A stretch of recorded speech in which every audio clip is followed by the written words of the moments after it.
Baik, terima kasih. Sedikit menjelaskan tentang Unpam.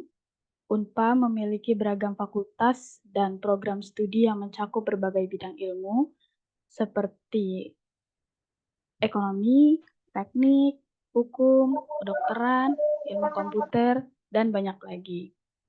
Untuk lebih mengenal Unpam, mari kita simak pemutaran company profil Unpam.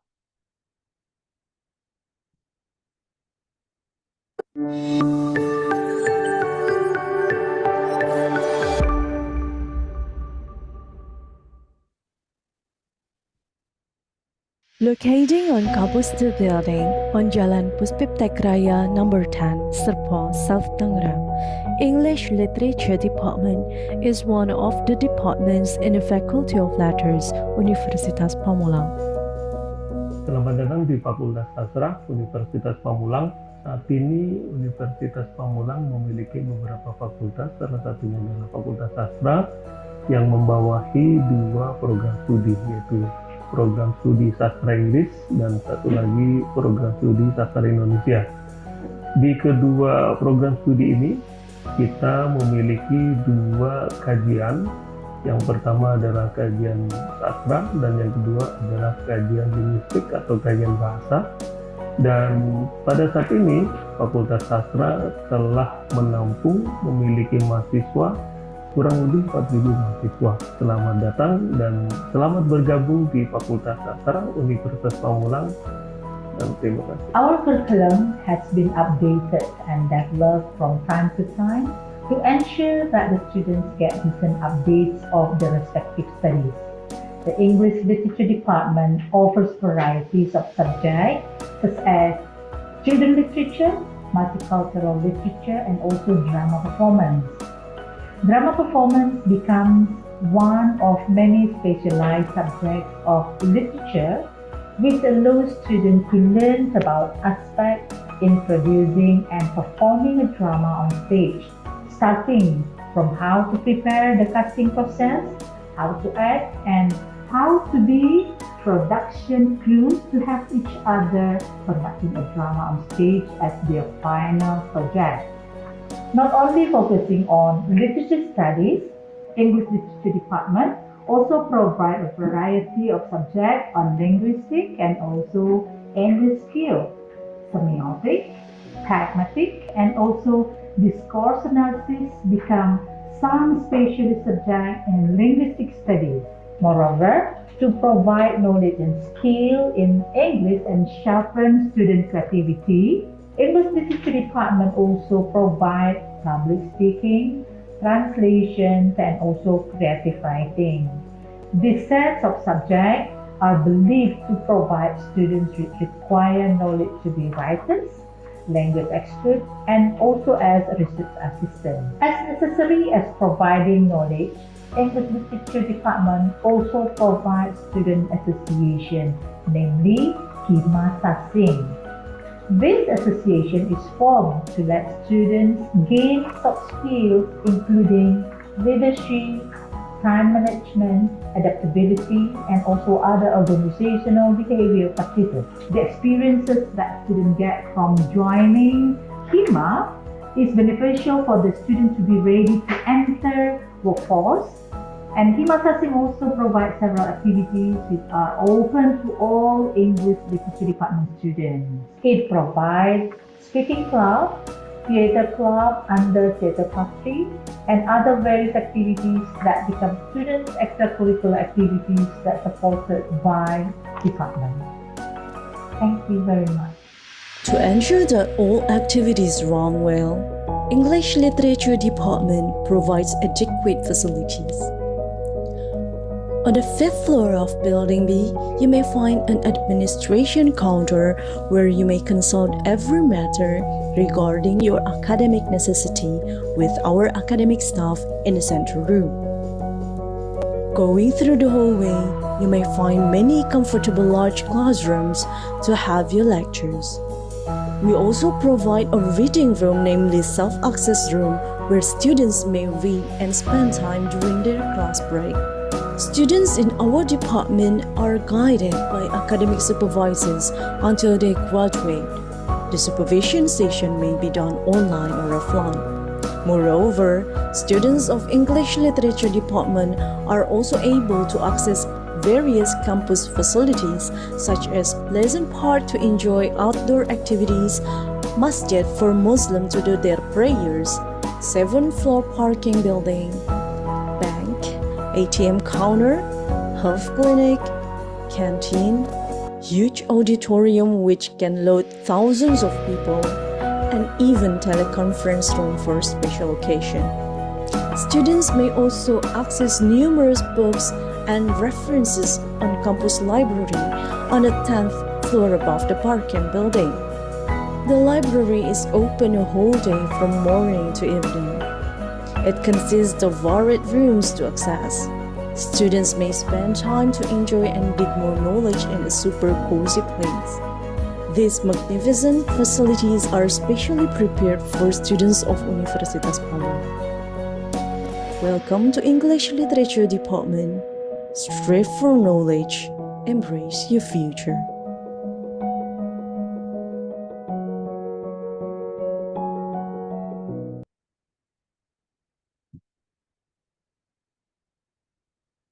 Baik, sebelum kita lanjut, dimohon untuk seluruh peserta mengaktifkan kamera karena akan ada sesi foto terlebih dahulu sebelum kita melanjutkan ke sesi diskusi.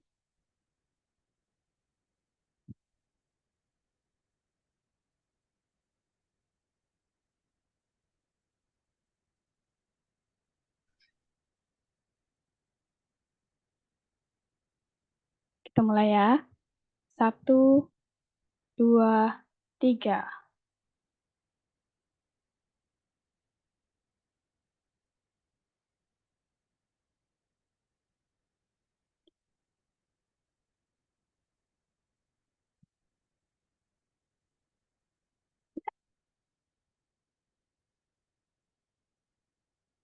Acara selanjutnya yakni sesi diskusi kepada yang terhormat Bapak Rizky Gunawan SSM HUM.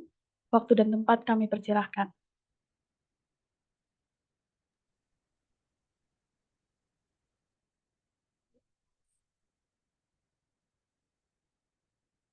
Ya, selamat siang. Assalamualaikum warahmatullahi wabarakatuh. Ibu-ibu, perkenalkan saya Rizky Gunawan, selaku moderator. Pertama-tama saya, Bu Komang, dan rekan-rekan mahasiswa di Zoom ini mewakili Universitas Pamulang mengucapkan terima kasih sebanyak-banyaknya kepada komunitas Single Moms Indonesia yang memberikan kesempatan untuk kami menyelenggarakan acara ini.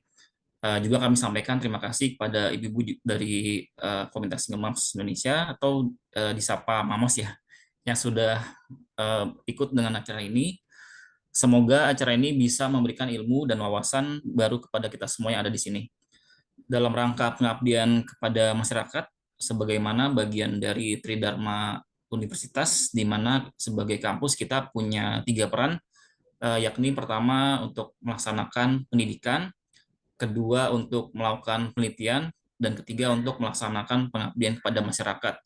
Dan acara ini menjadi wujud nyata dari Universitas Pamulang untuk melakukan pengabdian kepada masyarakat, untuk berbagi ilmu, pengetahuan yang harapannya bisa bermanfaat untuk masyarakat. Dalam hal ini kepada ibu-ibu komunitas ibu tunggal khususnya.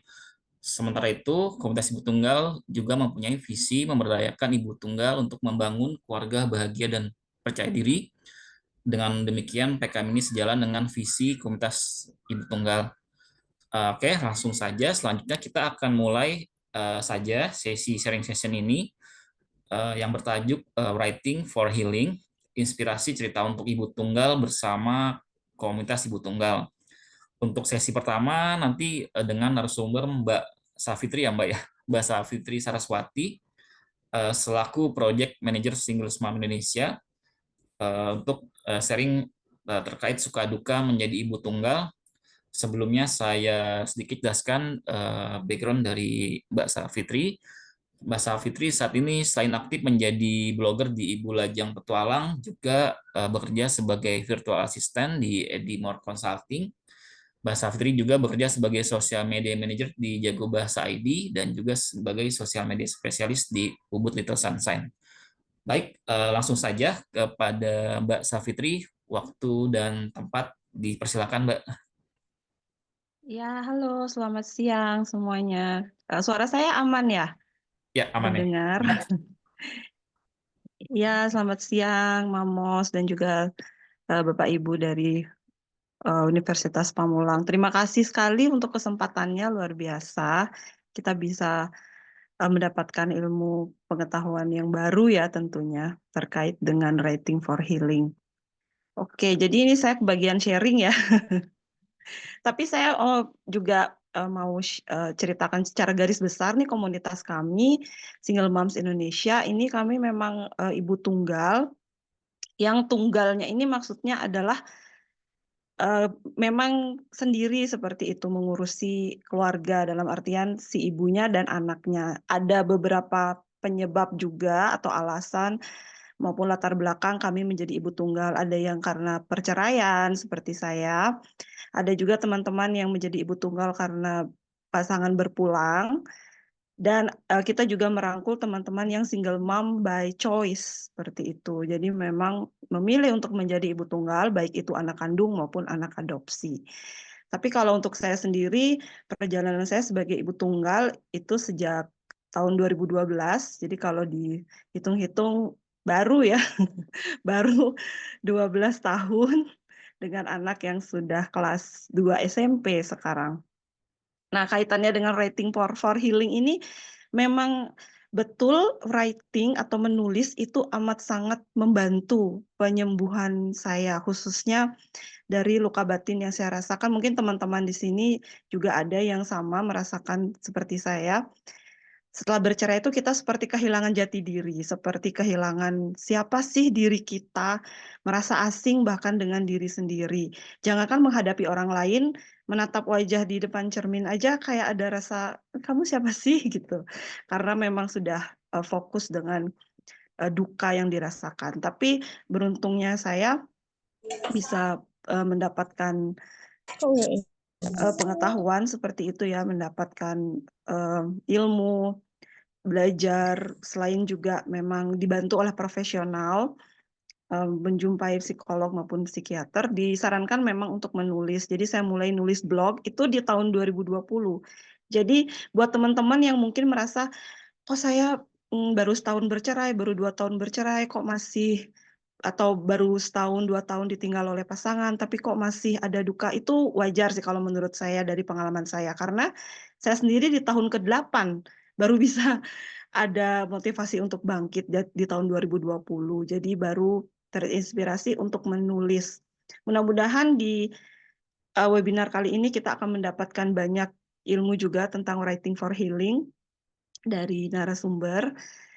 Jadi saya harapkan memang mamos-mamos di sini kita berdaya paling tidak untuk diri kita sendiri. Jadi untuk memulihkan diri kita secara batin agar kemudian kita bisa berdaya dan bersinar untuk buah hati.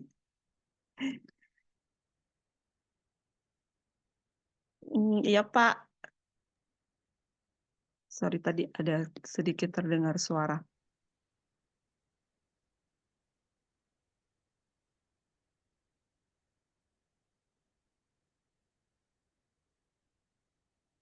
Pak Rizky? Ya, baik.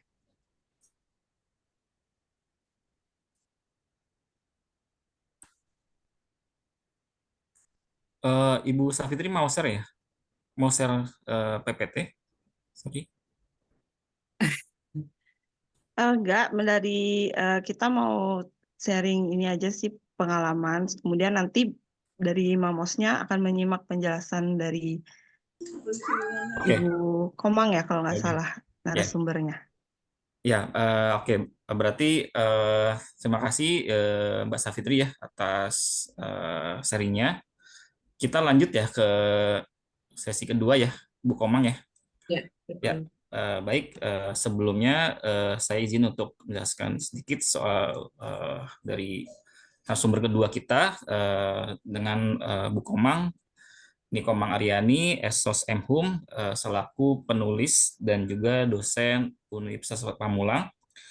Bu Komang juga sebelumnya pernah menulis beberapa buku, buku tunggal ya Bu namanya, seperti yang berjudul Lidah, Senjakala, Bukan Permaisuri, Jas Putih, dan lainnya. Bu Komang juga pernah memenangkan lomba menulis cerita bersambung, dan 3 karyanya pernah masuk buku cerpen pilihan Kompas. Ya, baik, langsung saja untuk Bu Komang, waktu dan tempat. Dipersilakan. Baik, terima kasih banyak Pak Rizky atas waktunya dan saya juga mengucapkan terima kasih banyak kepada komunitas Single Moms Indonesia atas kesempatan yang diberikan kepada kami untuk melakukan kegiatan ini.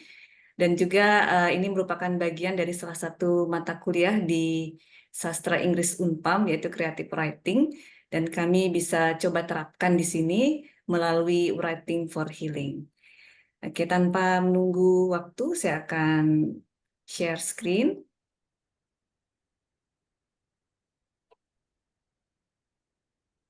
Oke, maaf itu tadi udah.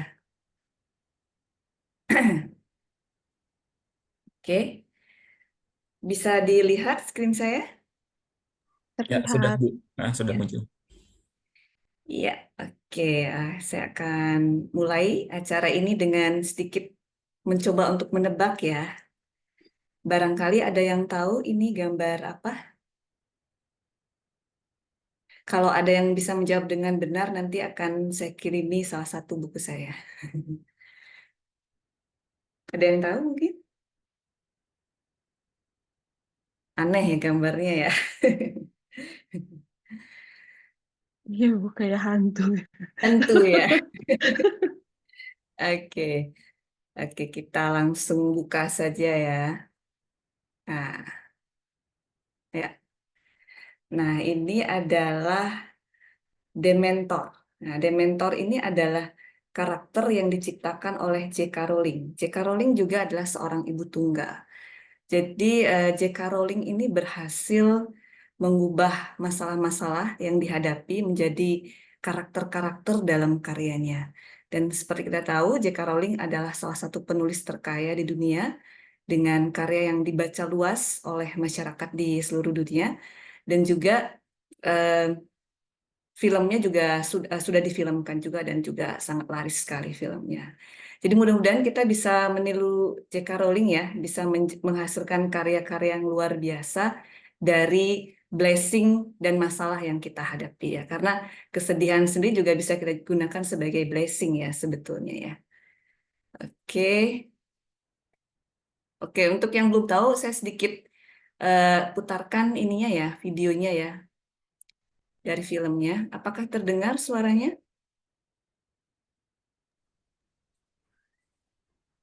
Belum ya Bu, ya belum Belum, masuk suaranya. ya, belum ada Terdengar, belum suara. terdengar suaranya. Belum dengar ya. Oke, mungkin saya harus ini ya.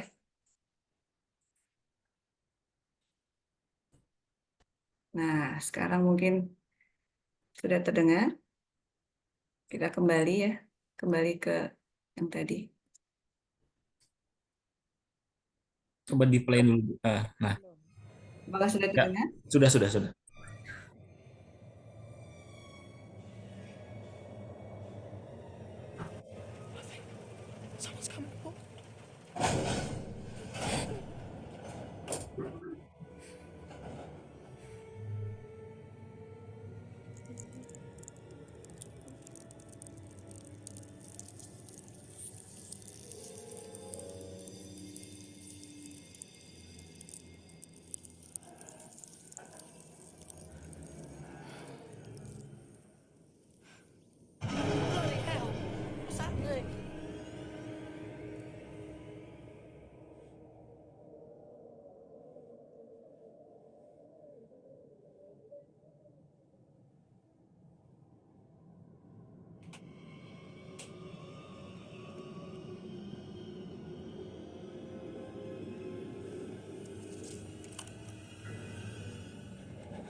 Kita karakter mentor itu ya, bentuknya seperti ini.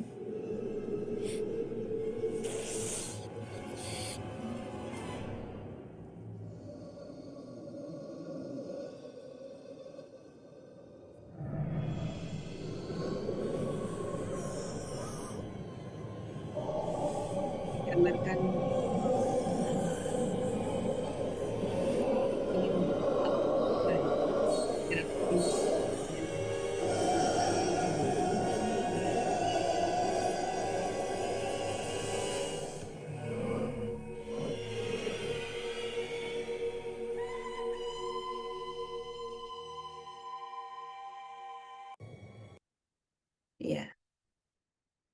Ya, ini J.K. Rowling ya, yang kita jadikan inspirasi. Jadi ketika dia menulis Harry Potter, dia sebetulnya sedang bercerai dengan suaminya yaitu George Arantes. Dia juga sedang mengalami masalah ekonomi. Dia tinggal di sebuah flat yang sempit di Edinburgh ya, yang dengan anak yang masih bayi. Tentu kita bisa bayangkan ya, sebagai seorang ibu mengasuh bayi itu sangat tidak mudah ya. Kita harus menghadapi tangisannya setiap malam dan dia harus sendirian menghadapi itu. Dan di masa kecil dia juga mengalami banyak kesulitan. Dia memiliki seorang ayah yang cukup membuat dia takut, bahkan ibunya meninggal di usia 15 tahun. Jadi kesulitan-kesulitan yang dialami oleh J.K. Rowling ini ternyata dia berhasil mengubah menjadi sebuah berkah untuknya ya, menjadi harta karun buatnya untuk menciptakan karya yang sangat luar biasa. Nah, ini karakter yang saya sebutkan tadi, Dementor. Jadi ada karakter yang mungkin dialami sendiri oleh J.K. Rowling yang kemudian dia transfer menjadi sebuah karakter dalam karyanya. Dan itulah yang bisa kita lakukan sebetulnya dalam writing per healing ini. Kita bisa mengubah perasaan-perasaan yang kita rasakan menjadi sebuah karakter dalam karya fiksi kita. Jadi dia bukan lagi sebuah masalah dalam hidup kita, tapi bisa menjadi sebuah berkah ya. Oke, dan cerita mengenai bahwa sebuah cerita bisa menyelamatkan kita bukan hanya terjadi saat ini ya, tapi sebetulnya kalau kita lihat dari kisah 1001 Malam ya, itu sebetulnya merupakan sebuah cerita di mana seorang perempuan menceritakan cerita yang bersambung setiap malamnya agar ia selamat dari pembunuhan. Jadi dengan sebuah cerita, dengan sebuah fiksi, sebetulnya kita bisa menyelamatkan diri kita sendiri. Itulah yang coba kita lakukan di Writing for Healing ini. Kita mengobati diri kita sendiri, mungkin juga kita bisa membantu orang lain untuk merasa lebih baik. Oke, dan ini juga didukung oleh sejumlah penelitian ya. Sebentar. Jadi dari beberapa penelitian disebutkan, salah satunya dari Karen Cangilosi, Profesor Biologi dari Kent State College, dalam penelitiannya Healing Through the Written Word menemukan bahwa dengan menulis, seseorang dapat menggunakan rasa sakit dalam hidup untuk lebih mengembangkan diri.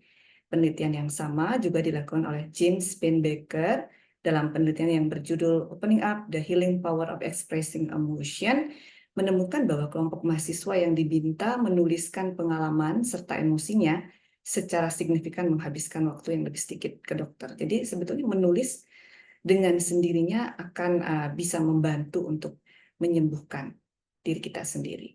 Dan kita perlu ingat juga bahwa seorang ibu itu memiliki kerentanan yang cukup besar untuk mengalami masalah kesehatan jiwa.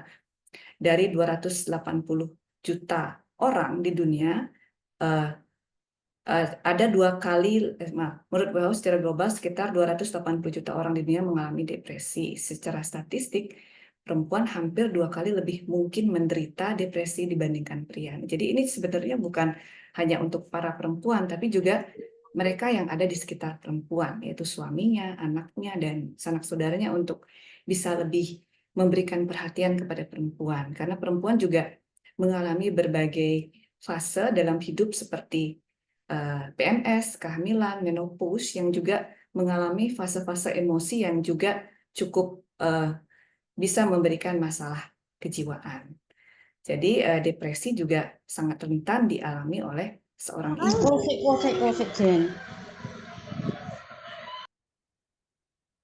Oke, dan beberapa berita kita juga lihat ya, ada beberapa kekerasan yang dilakukan oleh seorang ibu terhadap anaknya atau orang terdekatnya, dan itu karena salah satunya barangkali orang-orang terdekatnya tidak aware terhadap masalah-masalah kejiwaan yang dialami oleh seorang ibu, karena masalah itu tidak terlihat ya, karena masalah itu tidak kasat mata, jadi seringkali diabaikan.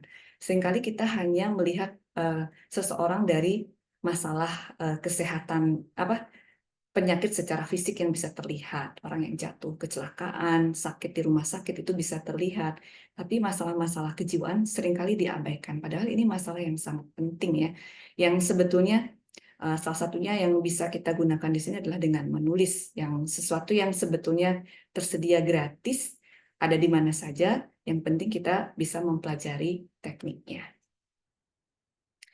Nah, yang perlu juga diingat ya, sesuatu yang selama ini kita anggap sebagai masalah yaitu emosi, ya kita sering mengalami sedih, marah, kecewa, dan seterusnya setiap harinya kita sering anggap itu sebagai masalah yang harus kita hilangkan, yang harus kita lenyapkan dari hidup kita, padahal emosi itu sebetulnya merupakan harta karun ya. Emosi itu bisa menjadi blessing yang bisa kita ubah menjadi daya kreatif yang luar biasa untuk menghasilkan karya-karya yang luar biasa. Jadi emosi itu sebetulnya adalah pisau yang bermata dua ya. Kalau kita bisa gunakan dengan baik, dia bisa menjadi sangat bermanfaat. Sama seperti api, dalam jumlah yang tepat dia bisa mematangkan masakan yang kita makan, namun dalam jumlah yang terlalu besar itu bisa menjadi api yang membakar dan membahayakan. Air pun serupa, dalam jumlah yang tepat itu bisa kita gunakan untuk mematangkan telur yang kita makan atau masakan yang kita makan di dapur, namun dalam jumlah yang terlalu berlebihan akan menjadi bencana ya untuk kita semua. Nah, yang seperti yang saya sebutkan tadi, sebetulnya kesedihan itu tidak harus dilihat sebagai sebuah masalah. Kesedihan bisa juga dilihat sebagai sebuah berkah. Kepahitan bisa dilihat sebagai sebuah obat. Nah, ini adalah gambar ya, ini adalah gambar apa? Minuman berwarna hijau ini adalah loloh ya di Bali ya. Loloh di Bali itu rasanya pahit, namun loloh di Bali itu juga berfungsi untuk mengobati ya, bisa membantu kita untuk sembuh. Jadi kepahitan bisa menjadi obat ya. Nah ini bila dilihat di sini di sebelah kanan, ini ada sebuah cerpen yang dimuat di Kompas yang judulnya Ramuan Pahit dan Pertarungan Pamungkas. Itu bagaimana saya terinspirasi dari loloh yang pahit yang berasal dari Bali yang bisa kita gunakan sebagai obat untuk menyembuhkan. Mungkin bisa kita lihat dari kutipan ini ya, kutipan dialog ini, mungkin saya bacakan saja.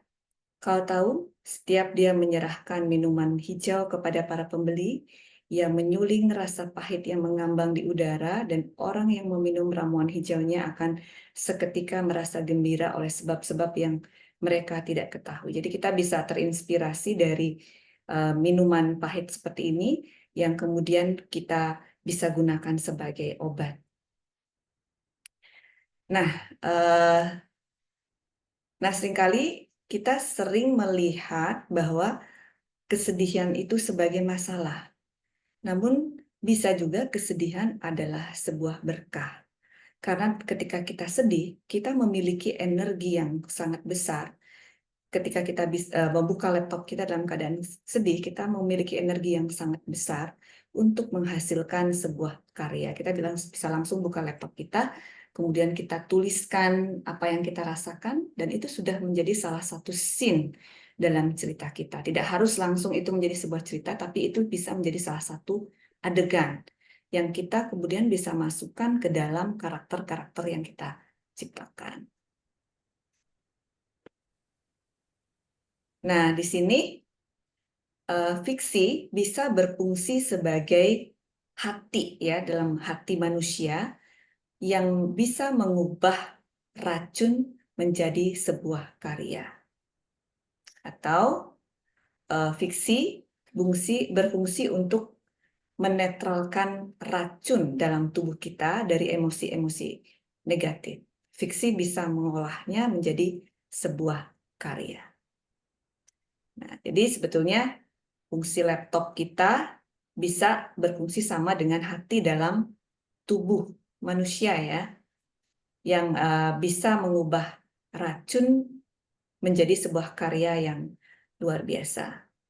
Jadi ketika kita sedang dalam kondisi ekstrim, emosi kita lagi sedih banget, lagi marah banget, lagi kecewa banget, kita bisa buka laptop kita gunakan penetral racun kita buka laptop kita ketikkan kalimat-kalimat di situ, dengan mengetikkan kalimat-kalimat saja, sudah membuat kita merasa lebih baik. Apa yang kemudian lahir dari ketikan itu, kita pikirkan kemudian ya, namun dengan sudah membuka laptop, kemudian mengetikkan kalimat-kalimat, itu sudah bisa menjadi, menetralkan perasaan-perasaan negatif yang kita rasakan. Ya. Nah, seperti juga yang disampaikan oleh Alice A. dari University of Hawaii, kemarahan itu bisa merusak, tapi juga di sisi yang lain dia bisa kreatif ya. Dia bisa memiliki daya kreatif ya, memiliki kreatif. Kemarahan itu sebetulnya bisa membuat kita melihat apa yang salah di dalam kehidupan sosial kita ya. Kalau kita marah itu kita jadi tahu nih apa yang salah. Kalau kita mengalami ketidakadilan gender, kita jadi tahu nih ada yang salah dalam masyarakat kita. Yang kemudian men-trigger kita menulis sebuah cerita yang mengkritisi masalah ketidakadilan gender. Atau kalau kita misalnya menghadapi masalah dengan politikus yang korup, itu yang kemudian kita bisa tuliskan dalam sebuah cerita yang mengkritisi politikus yang korup itu, kita jadi membuat sebuah cerita yang bukan saja menyembuhkan diri kita sendiri, namun juga bisa membantu masyarakat ini menjadi lebih baik. Jadi fungsinya bisa menjadi dua ya. Di satu sisi kita bisa menyembuhkan diri kita sendiri, di sisi yang lain kita juga berusaha mengubah dunia ini menjadi lebih baik melalui cerita kita. Atau kita mungkin marah pada kesenjangan sosial, bagaimana orang miskin mengalami ketidakadilan demi ketidakadilan, dan kita begitu marah, kita tuliskan ceritanya, dan cerita itu bisa membuat kita merasa lebih baik. Di sisi yang lain juga bisa membuat masyarakat ini menjadi lebih baik ya. Kita bisa membuat tempat yang kita tinggal ini menjadi lebih baik. Dan perlu kita ingat juga ya, sebentar saya hapus dulu ini. Perlu kita ingat juga ya, ketika kita sedang dalam situasi yang sedih atau situasi emosional di mana kita menderita, sebetulnya kita sedang memasuki zona keilahian ya, kalau kita sedang dalam keadaan sangat sedih ya. Mungkin kita juga pernah mendengar cerita mengenai doa orang yang menderita itu adalah doa yang dikabulkan oleh Tuhan. Ya, karena pada saat itu kita memasuki sebuah zona yang lebih tinggi daripada kita, karena kita sedang membuka peluang kita untuk menyelamatkan diri ya. Kalau kita sedang menderita, kita selalu berusaha untuk bertahan, berusaha untuk menyelamatkan diri, dan kita akan memasuki sebuah zona keilahian ya. Nah, jadi sebetulnya dengan fiksi kita bisa membuka pintu ajaib ya, seperti pintu Doraemon. Kita bisa membuka sebuah pintu ke sebuah dunia lain, yaitu sebuah dunia imajinasi. Ketika kita mengalami situasi emosional yang buruk, kita sebetulnya membuka sebuah pintu di mana kita miliki pintu Doraemon yang memberikan kita sebuah pintu ajaib yang bisa kita datangi untuk kita menyelamatkan diri. Nah, dan kita memasuki sebuah dunia yang kita namakan sebagai dunia imajinasi, di mana dunia itu hanya milik kita sendiri. Dunia itu adalah dunia yang aman, dunia yang bisa menyelamatkan kita, dunia yang tidak bisa didatangi oleh orang lain, hanya kita yang bisa datang ke dunia itu, dan bisa kita buka kapan saja saat kita memerlukan. Kalau kita lagi sedih, kita langsung, misalnya kita lagi dalam situasi emosional yang buruk, kita langsung buka laptop kita atau alat tulis kita masing-masing, atau HP-nya masing-masing, kita ketikkan kalimat-kalimat dan kita masuki sebuah dunia, yaitu dunia imajinasi. Di dunia imajinasi ini kita bisa membuat sebuah dunia yang bisa jadi apa saja dengan berbagai karakter yang tidak terbatas dan tidak bisa dibatasi ya. Sama seperti J.K. Rowling ya, dia menciptakan sebuah dunia sihir yang tidak ada di dunia nyata, di mana karakternya bisa ilmu sihir, karakternya bisa menyihir sesuatu, itu sebetulnya walaupun dia menciptakan dunia sihir, itu sebetulnya merefleksi dari realitas masyarakat juga ya, walaupun dunianya berbeda, tapi itu merupakan refleksi dari sebuah masyarakat. Ada karakter-karakter di situ seperti karakter dementor yang bisa menghisap jiwa, ada karakter-karakter lainnya ya, yang baik, yang jahat dan seterusnya. Oke. Ya, bagaimana caranya mengubah kejadian sehari-hari yang kita alami menjadi sebuah cerita?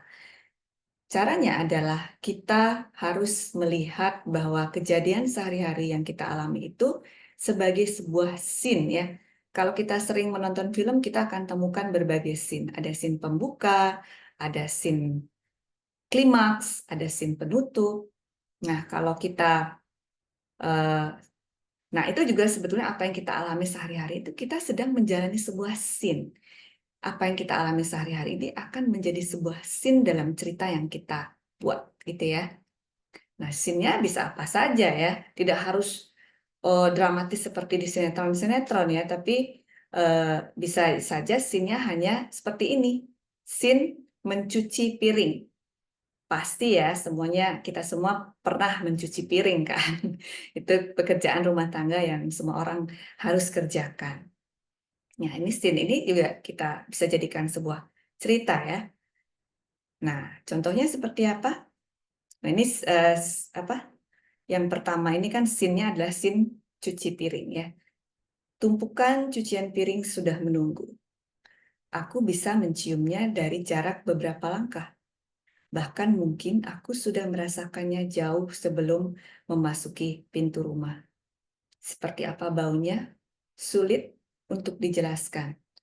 Aku mencium sayur basi, ikan basi, ayam basi, kecap basi, bercampur-campur, sampai sulit dikenali lagi. Pada saat itu terngiang-ngiang kalimat bibiku memang rindih, perempuan tinggi besar yang menghabiskan hidupnya bergaul dengan buah kelapa. Aku benci bau cucian piring. Aku tidak mau menghabiskan hidupku mencuci tumpukan piring. Ya, sebetulnya ya mungkin premis kita itu sebetulnya misalnya, saya ini banyak banget cucian piring di rumah nih. Saya males banget cuci piring gitu. Sebenarnya apa ya? Ide awal dari cerpen itu kan sesederhana itu ya. Saya males banget cuci piring. Dan kita lahirkanlah sebuah scene mencuci piring itu kemudian kita jadikan sebagai scene pembuka dalam cerpen kita. Jadi scene yang begitu sederhana bisa kita jadikan sebagai scene pembuka dalam cerpen kita. Jadi tidak perlu kita mengalami kejadian yang dramatis untuk bisa melahirkan sebuah cerpen, ya. Kejadian sehari-hari adalah sumber inspirasi yang tidak ada habisnya ya untuk kita gunakan ya. Sebentar saya hapus dulu yang tadi. Oke, jadi kita harus membayangkan kita adalah seorang traveler ya. Kita sedang berpindah dari satu scene ke scene lainnya ya. Kita sedang dalam perjalanan untuk menjalani scene-scene terbaik dalam cerita yang sedang kita buat. Jadi sebetulnya kalau kita lagi mengalami kesedihan yang sangat besar, kita tidak perlu terlalu kecewa. Mungkin ini sebuah scene dalam cerita kita. Kita bisa mentransfer energi emosi yang sedang kita rasakan ketika kita bersedih menjadi sebuah scene dalam cerita kita. Kita segera buka laptop kita tuliskan apapun yang kita rasakan, apakah kita merasa tubuh kita gemetar karena marah, gitu ya. Apakah kita merasa tubuh kita gemetar karena marah pada seseorang, kita tuliskan seluruh tubuhku gemetar. Nah, rasanya aku ingin menghancurkan semua benda yang ada di sekitar. Itu kita bisa tuliskan dulu ya. Kita simpan untuk kita jadikan sebagai sebuah scene dalam cerita kita. Nah, scene itu bisa apa ya? Ya, scene itu bisa apa aja. Scene di dalam bis, scene di kampus, scene menurun anak tangga ya. Semua hal yang kita lakukan bisa menjadi scene dalam cerita kita. Semua scene dalam hidup kita bisa menjadi scene dalam cerita kita. Ya, kita tinggal menciptakan sebuah karakter lain untuk kita transfer scene tersebut ya. Nah, ini yang terakhir, ini scene-nya adalah scene makan pop mie. Nah, itu kan kita semua juga alami ya, kita makan pop mie, kita semua pernah makan pop mie ya. Pak Rizky pernah makan pop mie ya, Pak Rizky? Pernah, Bu, pernah. Sering nggak sih ya? Oke. Nah, scene yang begitu simpelnya, kita bisa transfer menjadi sebuah cerita ya. Scene itu menjadi sebuah scene yang menarik ketika misalnya kita makan pop mie nih, tapi kita mau ketemu orang yang kita takuti gitu loh. Kita takut sama seseorang misalnya, atau takut sama ibu mertua, atau takut sama dosen, atau takut sama seseorang lah ya. Kita takut sama seseorang. Nah, kita sebelum ketemu dengan orang itu, kita makan pop mie. Nah, entah kenapa ya, karena kita sedang mengalami situasi emosional yang buruk gitu ya, kok rasanya pop mie ini nggak habis-habis gitu. Kita udah makan selama 30 menit, itu mie-nya masih ada aja tuh. Nah, ini bisa kita masukkan apa ya, beberapa imajinasi ke dalamnya gitu ya. Ini kenapa sih mie-nya bisa nggak habis-habis? Nah, bisa jadi pop mie ini adalah sebuah pop mie yang ajaib gitu ya. Sebuah pop mie yang ajaib karena dia bisa mengeluarkan mie dalam jumlah yang tidak terbatas. Jadi ketika kita makan, mie itu bisa tidak terbatas ya. Kita makan, semakin kita makan, semakin tidak habis gitu ya. Kemudian bisa juga seorang penyihir, ya ini masuk lagi ke Harry Potter, seorang penyihir sudah mengubah mie di dalam pop mie kita menjadi seperti karet. Jadi dia seperti liat ya, gigi-gigi kita tidak kuat untuk memotongnya gitu. Jadi dengan scene yang demikian sederhana, kalau kita masukkan emosi, dia bisa menjadi sebuah scene yang menarik dalam cerita yang kita buat ya. Jadi sebetulnya tidak perlu kita membuat sebuah scene yang tabrakan, kematian gitu ya, kanker. Scene sederhana itulah yang kita gunakan untuk dapat menjadi sebuah cerita yang baik. Nah, seperti yang saya sebutkan tadi, nah setiap kali ini sudah saya terapkan sendiri ya. Ketika saya lagi sedih banget gitu ya, ketika saya lagi kecewa banget, udah emosionalnya sudah sangat buruk, yang bisa saya lakukan adalah saya menggunakan my ultimate weapon ya, senjata utama saya buka laptop saya buka Word, kemudian saya ketikkan sesuatu. Dan seringkali adalah saya melanjutkan cerpen-cerpen yang sedang saya tulis ya, karena ketika mengalami emosi tertentu, misalnya emosinya marah ya, cerpen apa nih yang sesuai dengan emosi marah ini? Saya akan melanjutkan cerpen tersebut. Nah, kalau kita belum menulis cerpen sama sekali, kita bisa pikirkan sebuah scene. Kalau kita lagi ketakutan banget nih, kita takut banget, misalnya kita ciptakan sebuah karakter yang sedang memasuki sebuah wilayah yang sangat menakutkan. Apa yang dia rasakan ketika ketakutan? Apakah dia merasa keringat dingin, atau jantungnya berdebar sangat kencang, dan seterusnya. Nah, kita bisa bikin scene tersebut. Terserah kita mau letakkan di mana scene-nya ya. Tidak harus di awal, kita bisa taruh dulu, nanti kita bisa edit lagi, kita bisa tulis ulang lagi dengan memasukkan scene tersebut. Nah, misalnya ya ketika kita menggambarkan sesuatu, misalnya menggambarkan situasi yang menakutkan itu, misalnya kita ada di sebuah jalan raya di mana ada kendaraan yang melaju kencang, misalnya yang berusaha menabrak kita, kemudian ada tabrakan di situ, kemudian ada komponen atau perangkat mobil yang berterbangan gitu, yang kemudian kita bisa tuliskan kata-katanya atau kalimat-kalimatnya, seperti dalam ilustrasi video ini.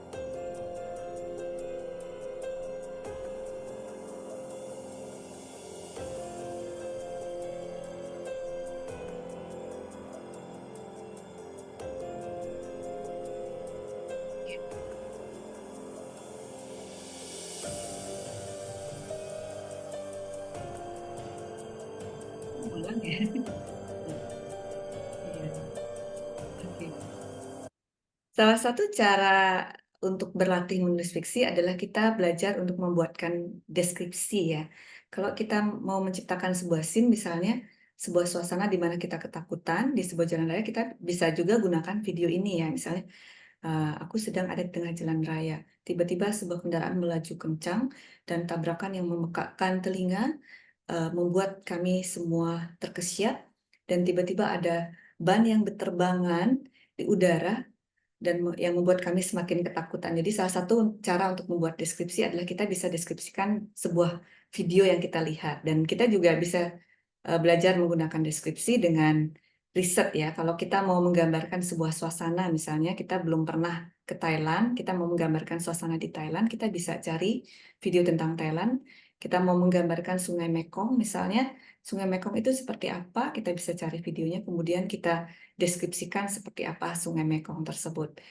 Jadi dalam sebuah fiksi itu detail menjadi sangat penting ya, karena kita harus membawa pembaca untuk ke sebuah setting yang mereka yakini kita memang ada di lokasi tersebut.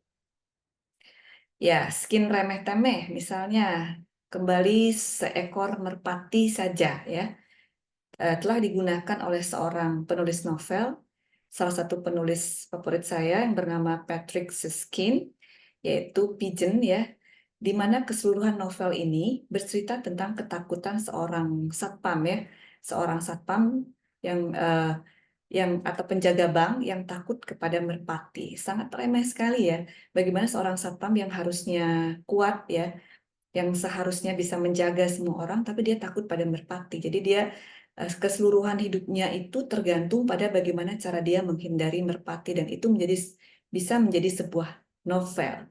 Itu kan sesuatu yang demikian remehnya bisa diubah menjadi sebuah novel yang sangat bagus menurut saya ya. Oke, jadi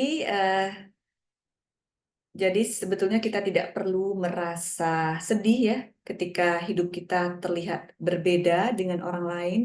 Kita mungkin memiliki warna kulit yang berbeda dengan orang lain, kita memiliki ras yang berbeda dengan orang lain, suku yang berbeda, agama yang berbeda. Karena semakin berwarna hidup kita, sebetulnya semakin kaya. Kita mungkin bukan keluarga yang lengkap seperti yang lainnya, tapi kita memiliki kekayaan, pengalaman yang tidak dialami oleh orang lain. Mungkin itu juga yang bisa dirasakan oleh teman-teman di komunitas ibu tunggal, anak-anak yang tumbuh di komunitas di dalam keluarga dengan ibu tunggal. Dia berbeda dengan yang lainnya, tapi bukan berarti dia akan kehilangan potensinya, tapi dia mendapatkan kekayaan untuk bisa dia ceritakan menjadi sebuah karya yang baik ya. Baik, sebelum saya lanjutkan mungkin kita akan jeda dulu Pak Rizky ya. Ya, iya Bu. Oke, sekarang waktu kita untuk jeda sebentar ya, Ibu-ibu. Kita ada games dari teman-teman mahasiswa. Silakan.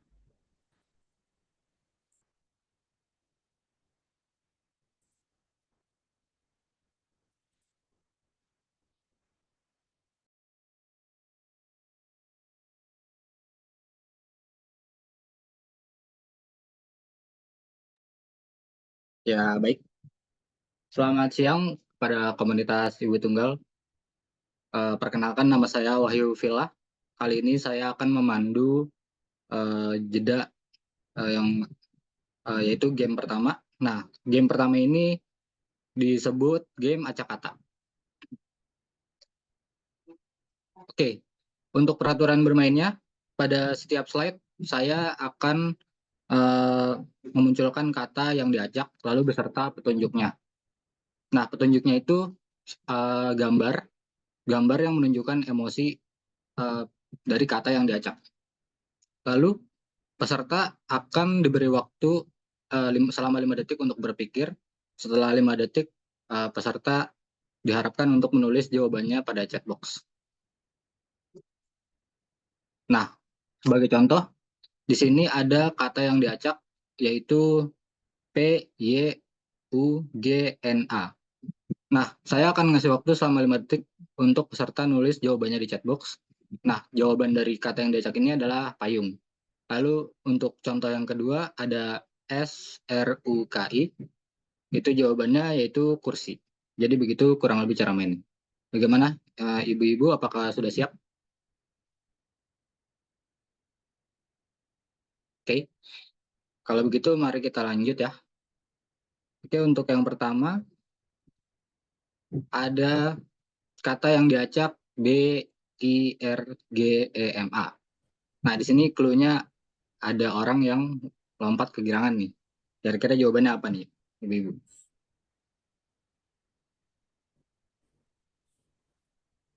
Oke,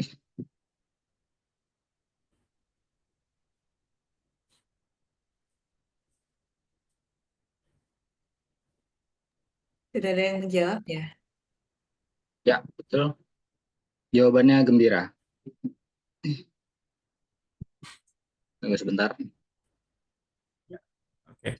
Sudah banyak yang jawab di chat box.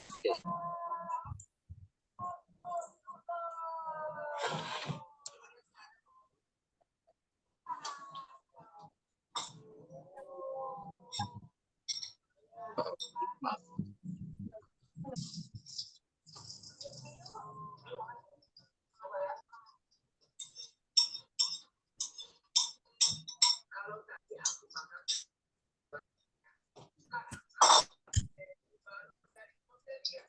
Ya, betul, jawabannya gembira. Lalu untuk yang selanjutnya,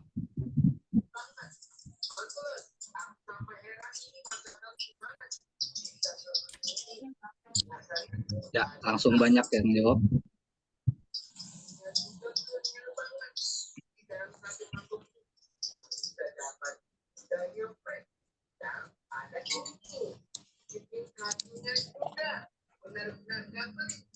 Udah banyak yang betul ya?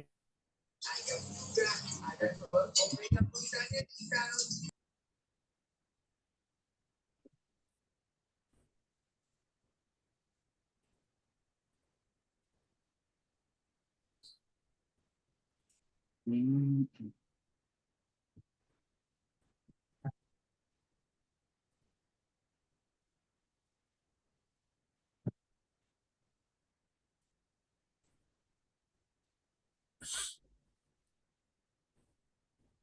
Ya, lalu untuk yang ketiga, ini ada kata DIESH. Boleh langsung dijawab.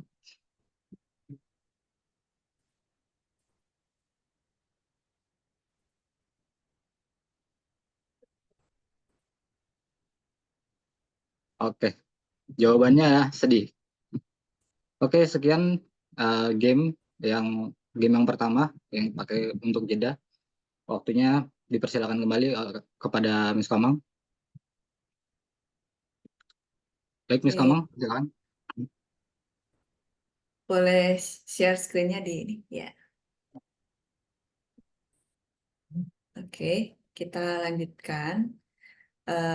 Saya juga persilahkan untuk teman-teman di komunitas Single Moms Indonesia untuk mulai bertanya. Mungkin nanti bisa disimpankan pertanyaannya ya, mungkin Pak Rizky ya.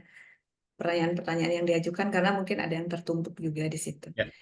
Nah, jadi untuk kita Ya, bagi ya bisa langsung di chat box ya Bu ya. Kalau ada yang bertanya silakan nanti kita kumpulkan ya. Ya. Oke, mungkin ini lebih teknis ke cara menulis cerpen ya. Bagaimanapun juga menulis cerpen itu kan merupakan sesuatu yang teknis juga ya. Sama dengan kalau kita mau masak kue itu kita kan perlu belajar teknisnya seperti apa karena ada cara-caranya. Kenapa di sini lebih difokuskan kepada cerpen? Karena cerpen ini yang paling sederhana ya. Jumlahnya hanya 5 halaman. Jadi cukup sederhana untuk dilakukan oleh siapa saja. Dan salah satu ciri khas dari sebuah cerpen itu adalah dia selalu dimulai oleh kalimat pertama yang bagus ya. Jadi kalau kita mengirimkan cerpen kita kepada editor koran seperti Kompas, Tempo, Jawa Pos, dan seterusnya, mereka akan sangat melihat kalimat pertama dari cerpen kita. Seorang yang sudah bisa menulis cerpen akan bisa menulis kalimat utama yang tepat ya. Walaupun sebetulnya tidak pernah ada aturan pasti bagaimana sebuah kalimat pertama itu harus dibuat ya. Jadi sebetulnya menulis cerpen itu sebetulnya kita juga mirip dengan buat sebuah cerita seperti sebuah film ya. Sebetulnya menulis cerpen itu sama dengan kita membuat film juga, cuma bedanya cerpen itu tulisan. Kita akan punya kalimat pertama. Kalimat pertama itu mirip dengan scene pertama dari sebuah cerita. Scene pertama dari sebuah cerita itu biasanya menjadi titik tolak bagaimana film itu diceritakan. Apa scene pertamanya? Nah, ini beberapa scene dalam film, walaupun ini bukan scene pertamanya barangkali ya. Nah, misalnya di gambar yang pertama itu ya, di gambar yang pertama itu ada film Titanic ya, di mana dua karakter utamanya misalnya bertemu di scene pertama. Atau di gambar yang kedua itu adalah film Castaway. Mungkin karakter utamanya terdampar di sebuah pulau. Tapi itu bukan scene pertama filmnya ya, saya hanya kebetulan aja menggunakan gambar ini. Jadi kita sebetulnya kalau kita membuat kalimat pertama, kita sebetulnya sedang membuat titik tolak cerita ya. Kita sedang membuat titik tolak cerita. Kita mau cerita dari mana? Nah, menulis cerpen itu sebetulnya sama juga dengan sama dengan mendongeng sebetulnya, atau bercerita kepada teman nih. Kalau kita bercerita ke teman kan kita panggil teman kita. Hei, kamu sini dong. Aku itu loh, gedung itu ternyata tinggi banget loh. Itu sebenarnya mirip ya dengan sebuah kalimat pertama. Mungkin biar teman-teman di komunitas ini juga terlibat, saya minta bantuannya untuk membacakan slide ini bisa? Mungkin ada salah satu yang bisa membuka mikrofonnya untuk membacakan slide yang ini.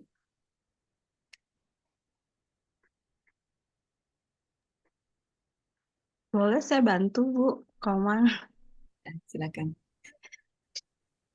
Oke, yang pertama, setiap kali sebuah peran dimasukinya, laki-laki itu tahu ada jiwa baru yang tumbuh, jiwa baru yang mempesona. Kedua, pagi itu udara terasa mangkat.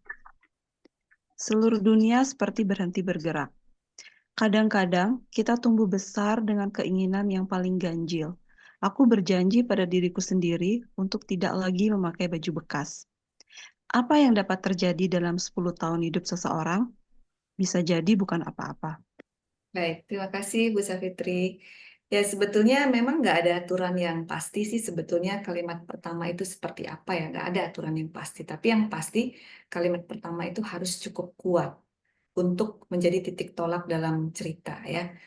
Eh, nah, itu sebetulnya saya sebutkan salah satu contoh dari kalimat pertama dari cerpen ya, yang ini ya.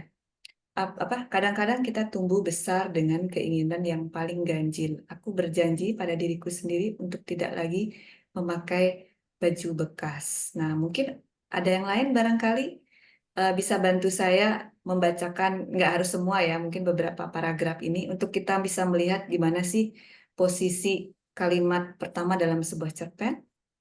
Mungkin yang lain bisa bantu untuk bacakan. Boleh saya bantu, Ibu? Boleh, silakan. Baju bekas. Kadang-kadang kita tumbuh besar dengan keinginan paling ganjil. Aku berjanji pada diriku sendiri untuk tidak lagi memakai baju bekas. Kamu mungkin menganggapku berlebihan. Seandainya kamu tahu, sampai SMA ibuku tidak pernah membelikan aku baju baru. Ibuku seorang pembantu. Ia sering mendapat limpahan baju bekas dari majikannya. Dan sialnya, anak majikanku seumuran denganku. Jadi aku seperti sudah ditakdirkan menerima limpahan baju bekas darinya. Cukup atau saya lanjutkan? Boleh lanjutkan.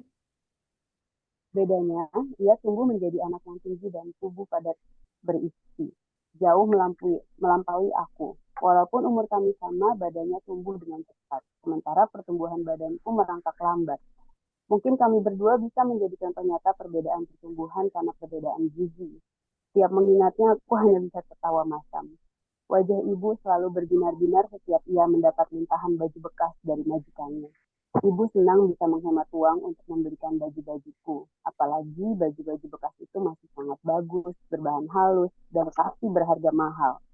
Kalau membeli baju sendiri, ibu mungkin terpaksa membelikan aku baju berbahan kasar yang tidak nyaman dipakai.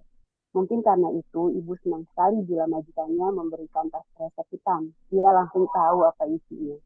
Sebaliknya, setiap kali ibu pulang dengan membawa tas kresek hitam, aku melengos dengan hati perih. Aku tidak menginginkan baju-baju itu. Aku menginginkan baju baru, walaupun bahannya kasar, walaupun membuat badanku gatal memakainya. Aku menginginkan baju yang masih terbungkus plastik, yang harus aku copot mereknya bila ingin memakainya. Aku ingin baju yang diberikan khusus untukku, namun aku tidak sampai hati mengecewakan ibu yang menyodorkan kresek hitam itu dengan mata berkilau-kilau.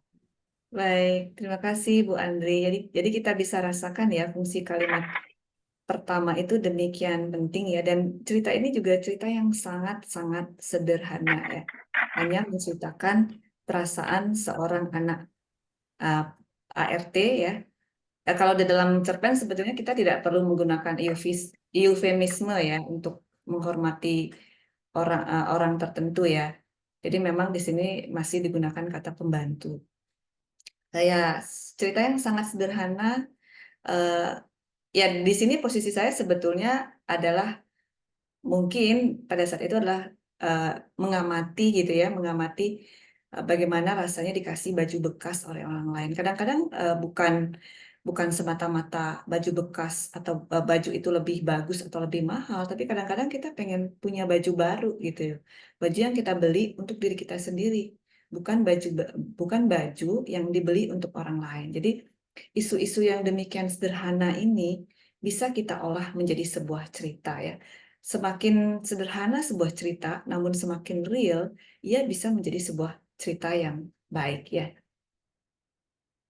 Nah, ini cerita yang kedua dengan apa namanya? Dengan kalimat pertama. Ini juga dimuat di Kompas. Mungkin bisa salah satu ibu yang lain membacakan sambil kita memasuki dunia cerpen ya, biar kita sama-sama memasuki dunia cerpen.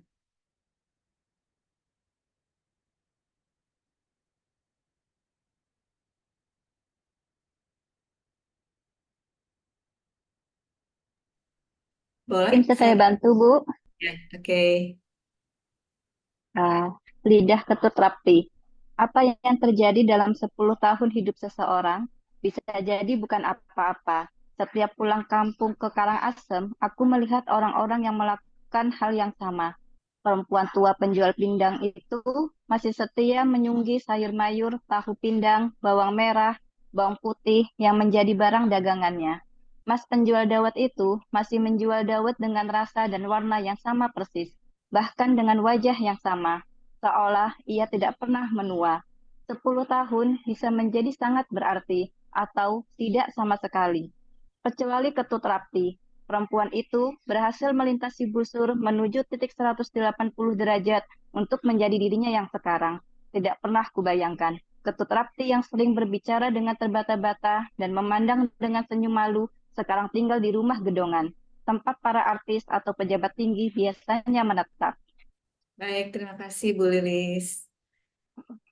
Ya, jadi di situ kita bisa membuat kalimat pertamanya bisa jadi sebuah pertanyaan ya. Kalau kita memulai sebuah cerpen itu dengan semua pertanyaan, apa yang dapat terjadi dalam 10 tahun hidup seseorang? Kita kan sering bertanya dalam hati, apa sih yang bisa terjadi dalam 10 tahun hidup seseorang ya? Kalau kita amati sendiri, misalnya kita tinggal di sebuah kompleks di Tangerang Selatan, misalnya seperti saya sendiri, kita akan bertemu dengan orang-orang yang selama 10 tahun nasibnya tidak berubah. Atau orang-orang yang dalam 10 tahun mungkin nasibnya sangat berubah ya. Ada orang yang sudah menjadi crazy rich ya di dalam waktu 10 tahun, tapi ada orang-orang yang nasibnya tidak pernah berubah ya.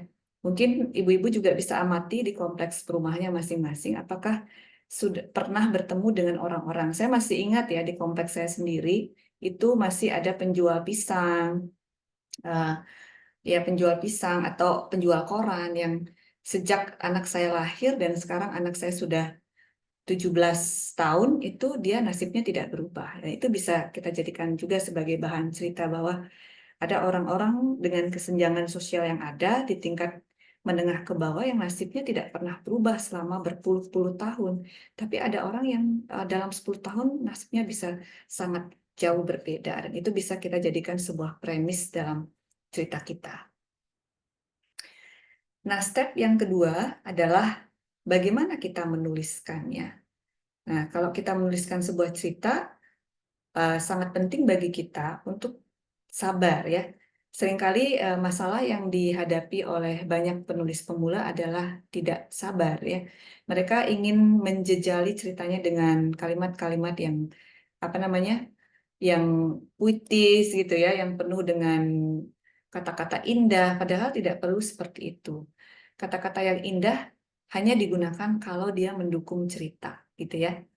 Jadi kita harus sabar ya, menuliskan kalimat demi kalimat. Kita seperti sedang menuntun seseorang ya, memasuki sebuah pinggiran pantai.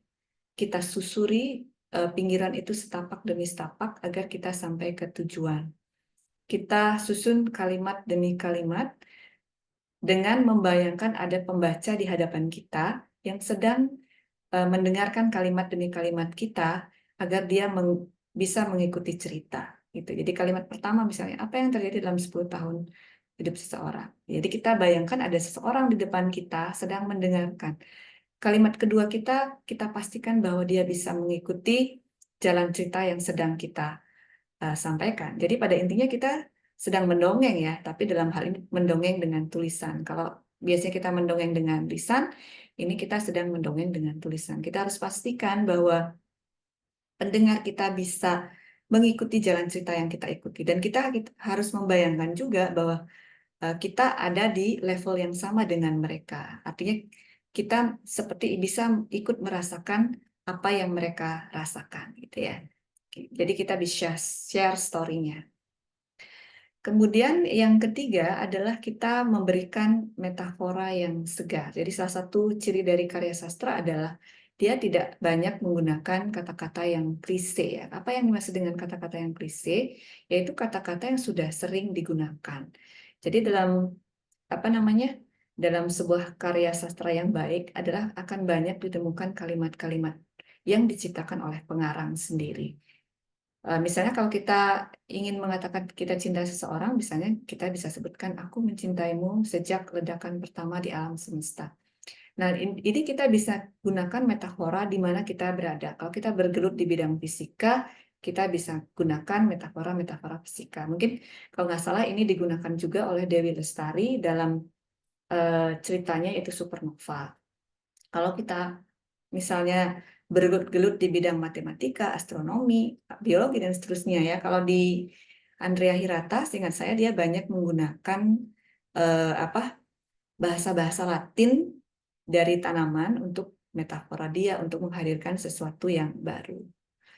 Nah, yang juga sangat bagus, ini contoh dari saya juga sangat bagus adalah, bentar, ini sangat bagus adalah metafora yang digunakan oleh Dewi Lestari di novel Aroma Karsa ya. Di novel Aroma Karsa itu dia semua metafora yang dia gunakan itu mengandung aroma ya, dan itu memerlukan riset yang sangat besar ya. Jadi Dewi Lestari sendiri harus belajar membuat parfum ya. Dia harus belajar mengenai jenis-jenis aroma untuk menghadirkan metafora-metafora yang bagus. Mungkin boleh dibantu oleh salah satu teman dari komunitas Ibu Tunggal untuk kita baca bersama metafora ini agar kita juga masuk ke dalam dunia metafora ya. Boleh dibantu?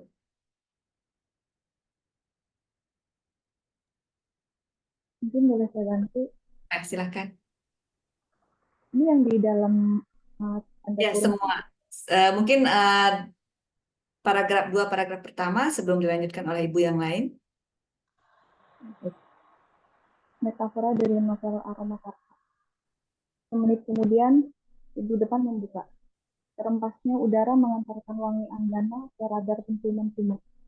Aroma Karsa H103. Wangi anggana menipis dari udara seiring juru roda yang menjauh ke arah kamar tidur utama. Aroma Karsa H109. Kedua pria yang bersama Jati tidak mengeluarkan aroma khas manusia pada umumnya. Bau mereka haru dengan tanaman hidup. Wangi pinang muda menguar dari pria yang rambutnya bergelung. Yang rambutnya terurai menguraikan wangi asam Jawa. Aroma Baik. Karsa H532. Ya. Terima kasih Bu Nurhayati. Untuk halamannya tidak perlu dibaca mungkin ya. Lebih ke bagaimana merasakan bahwa setiap tokoh baru masuk di novel ini dia ditandai oleh aroma yang berbeda gitu ya. Terempasnya udara mengantarkan wangi anggana ke radar penciuman Suma gitu. Jadi ada karakter baru masuk, aromanya berbeda lagi. Mungkin bisa dibantu di 3 paragraf pertama oleh ibu yang lainnya. Halamannya tidak perlu dibaca.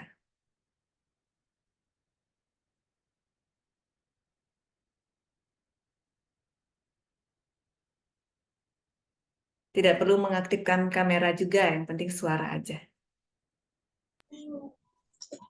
Boleh, silakan.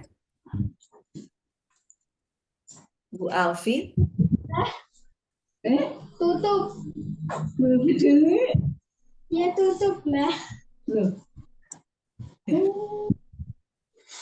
Yang itu artinya apa? Ibu yang lain, saya tunggu.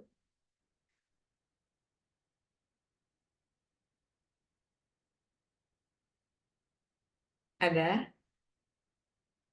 Ada, saya. Oh, anak ya? Itu ibu atau anak sih suaranya kayak anak kecil? Alfi itu anak apa ibu? Oke, saya bacakan saja ya. Semilir angin mengantarkan wangi gaharu yang bergerak mendekat. Jati berbalik arah yang ditunjukkan hidungnya. Di tengah gempuran wangi puspa ananta yang membaur di udara, Jati tiba-tiba mengendus aroma lain yang berhasil menolehkan kepala. Gaharu, segar, bukan hasil sulingan. Itu juga menandai karakter atau tokoh lain sedang masuk ya.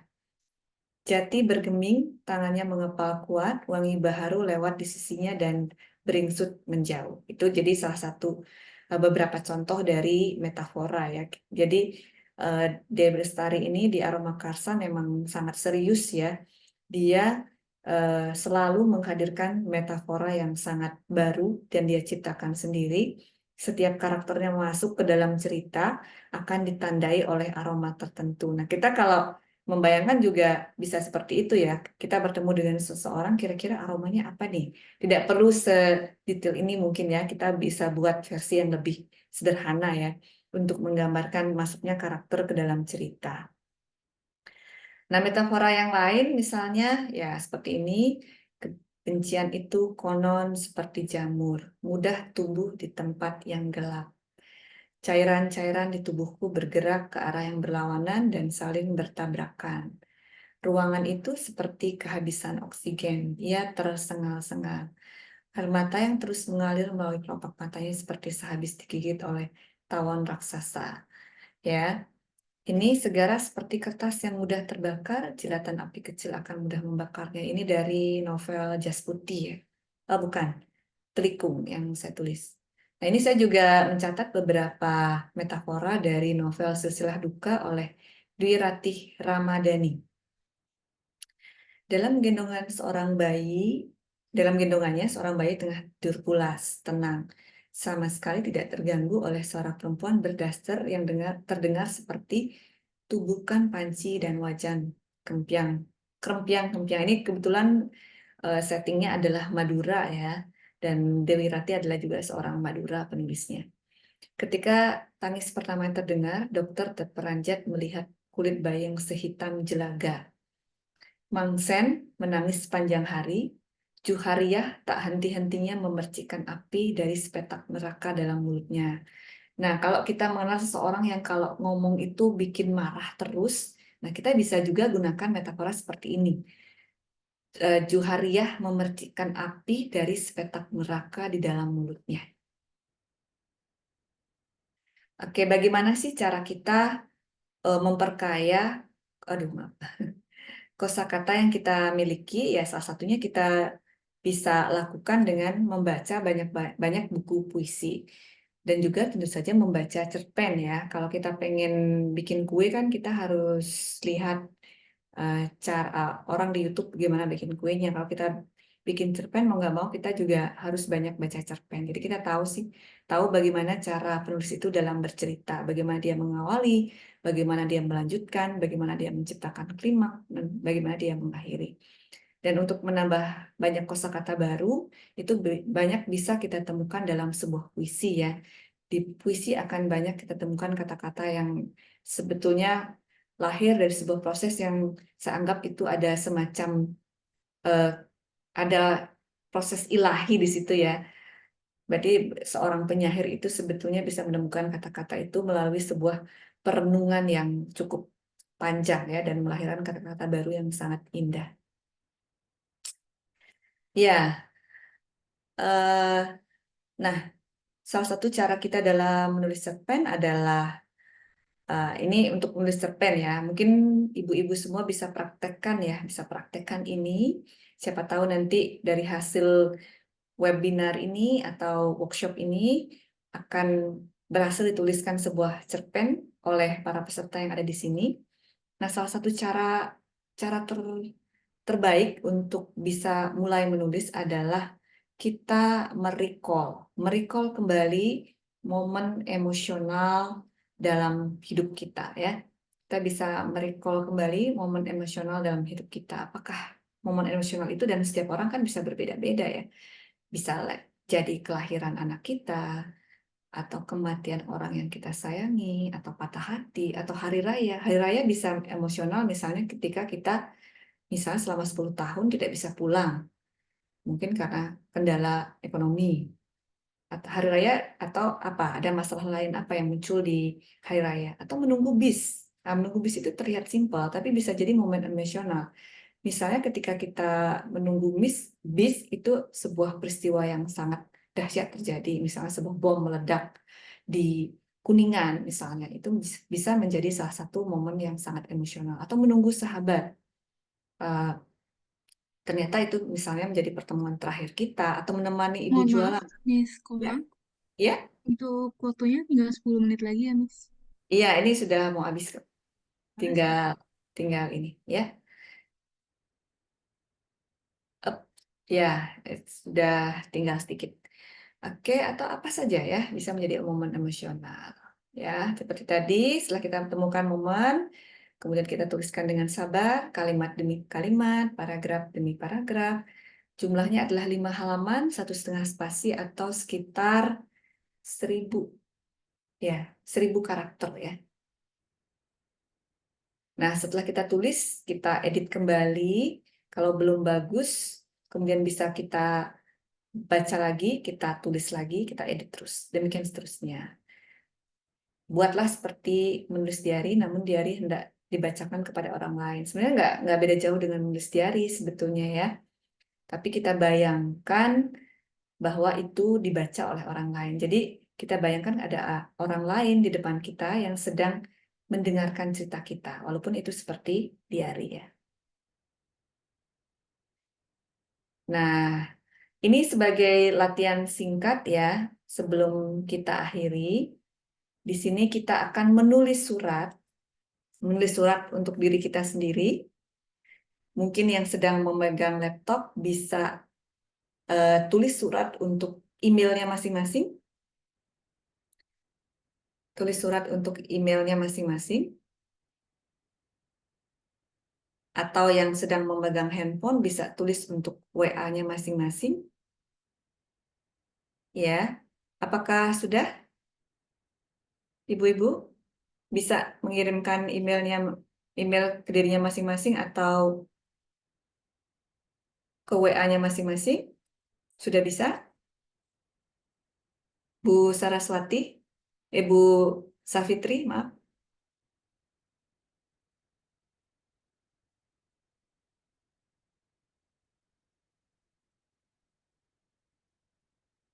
Bagaimana yang lain? Ditunggu responnya. Sudah bisa? kirim ke dirinya sendiri? Bisa, Bu. Iya, oke. Sudah ya. Kita buka semua, kemudian tuliskan untuk dirinya sendiri dengan dear, ya, dengan namanya masing-masing. Kalau untuk saya, karena saya panggilannya Komang, dear Komang. Kemudian di sana tanyakan kabarnya. Apa kabarmu hari ini? Sudahkah?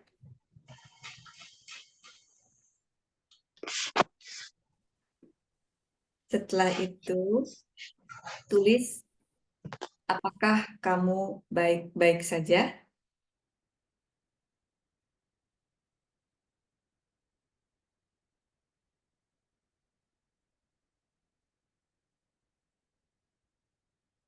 Kemudian ceritakan masalah yang kamu alami. Saat ini saya sedang mengalami masalah ini. Tapi saya sudah melakukan hal ini. Saya sedang mengalami masalah ini, tapi saya sudah melakukan ini. Saya sudah berusaha melakukan hal-hal ini.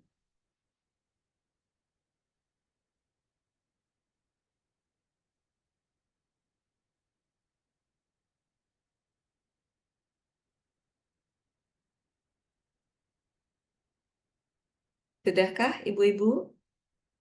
Kalau sudah,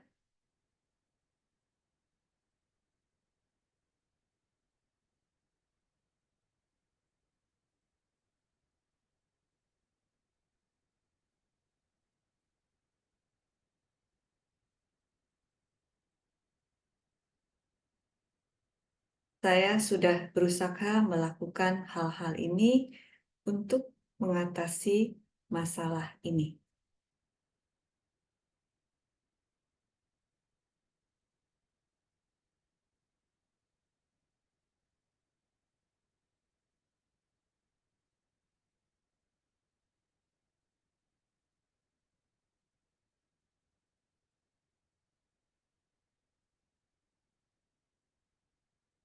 Kemudian ucapkan terima kasih pada diri sendiri. Dear, dengan namanya, terima kasih sudah bertahan hingga saat ini. Ya, silakan curhat masing-masing di emailnya masing-masing. Sambil menunggu itu, saya akan putarkan sebuah video yang saya temukan di TikTok untuk menemani ibu-ibu semua dalam menuliskan surat untuk dirinya sendiri.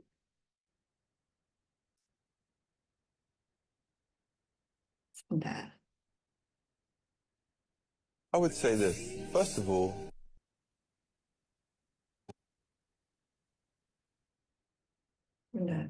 just to wake up every morning is a miracle. Even if you didn't do anything all day, you're still floating around on a rock in space in the universe. It's amazing. You're already amazing just for being here. Secondly, sometimes the universe has a strange way of teaching you things and taking you on these journeys, and sometimes when you think your dream has been broken, a better one comes along, or something happens that you weren't expecting. And the key thing for me, and maybe for us, is to never give up. Never give up until you take your last breath. Because life can bring some challenging stuff, but it can also bring amazing things. I have faith in that. Sometimes in our life when things have gone wrong or this has happened, being very depressed, everything seems terrible. Looking back, from now it seems like, oh, that was a blessing. Iya. Oke. Itu video menemani ibu-ibu semua untuk menuliskan surat. Dan sebelum saya akhiri, mari kita temani diri kita sendiri dulu untuk menjalani hari yang berat. Ya, seringkali kalau masalah terjadi, kita menyalahkan diri sendiri. Ini salah kamu, ini salah kamu, ini semua karena kamu. Tapi kalau kita tidak menemani diri kita sendiri, dia akan sendirian. Dan kalau dia sendirian, dia tidak bisa berfungsi dengan baik. Dia tidak bisa melanjutkan hidup. Kalau misalnya untuk saya sendiri, kalau saya sedang berusaha untuk menyelesaikan studi saya, kalau saya tidak percaya sama diri sendiri, saya tidak akan bisa menciptakan progres. Satu-satunya yang bisa kita lakukan adalah kita menemani diri kita sendiri melewati hal berat itu. Biarkan beri kepercayaan bahwa kita memang salah, tapi tidak sepenuhnya semua adalah salah kita. Jadi kita adalah teman terpenting untuk diri kita sendiri. Jadi untuk menutup sesi kali ini, memang kita sebaiknya baik kepada orang lain, kita baik kepada siapapun, tapi yang lebih penting lagi, kita harus baik kepada diri kita sendiri. Terima kasih. Ya, oke. Terima kasih banyak Bu Komang untuk sharing sessionnya. Sangat banyak insight ya yang kita dapatkan. Semoga bisa menambah wawasan kepada ibu-ibu semuanya. Mungkin bisa saya rangkum sedikit ya. Jadi menulis itu adalah kita bebas untuk mengekspresikan, mendeskripsikan apa yang kita lihat, dengar, rasakan gitu ya. Karena output dari karya tersebut adalah sebuah teks yang untuk dibaca ya. Karena hanya ada teks aja, maka tulisan tersebut harus bisa menggantikan peran dari audio dan visualnya. Jadi ketika kita membaca, kita juga berasa sedang mendapat audio visualnya tersebut gitu ya. Dalam konteks baju bekas tadi, jadi dari baju bekas itu nggak hanya dijelaskan soal baju bekas ya apa warnanya, tapi ternyata kita bisa kembangkan dari story behind ya. Ternyata selama ini penulis selalu memakai baju bekas selama sekolah, tidak pernah pakai baju baru. Nah, jadi kita bisa membuat tulisan panjang dari banyak sisi tersebut ya. Jadi tidak hanya dari bentuk benda tersebut gitu. Nah, menulis menjadi media menumpahkan perasaan atau emosi, bagaimana emosi kesedihan, kesal, marah itu bisa kita ubah menjadi positif ya dengan jumlah yang tepat. Jadi gimana dari kita masing-masing kadarnya kita harus tepat dengan waktu dan tempatnya. Juga dijelaskan bagaimana manfaat menulis juga utamanya untuk healing dan menghasilkan karya produktif yang menghasilkan uang. Salah satu tips nulis yang saya catat juga adalah yang pasti sering membaca novel dan puisi ya Bu Komang. Jadi kalau kita sering mendapatkan input, otomatis kita bakal menulis output yang bagus juga gitu ya. Jadi kuncinya banyak menyerap masukan-masukan, baru kita mengungkapkannya ya dalam misalkan kosakatanya kita perluas gitu ya, vocabulary memori kita, baru kita bisa mengeluarkan kosakata yang bagus ya. Oke. Baik, selanjutnya akan sesi pertanyaan ya. Tapi sebelumnya ada games ya dari teman-teman mahasiswa. Silakan kita games dulu sebentar. Ya, sambil menunggu pertanyaan, mungkin yang akan mengajukan pertanyaan bersiap-siap untuk mengangkat tangan ataupun menuliskan di chat. Sambil kita menunggu untuk mengumpulkan pertanyaan, kita akan dengarkan ada games dari mahasiswa. Silakan. Baik, terima kasih kesempatannya Pak Rizky dan Miss Komang. Oke, selamat siang para komunitas Single Moms Indonesia. Gimana nih kabarnya? Masih oke kan ya? Masih semangat dong tentunya.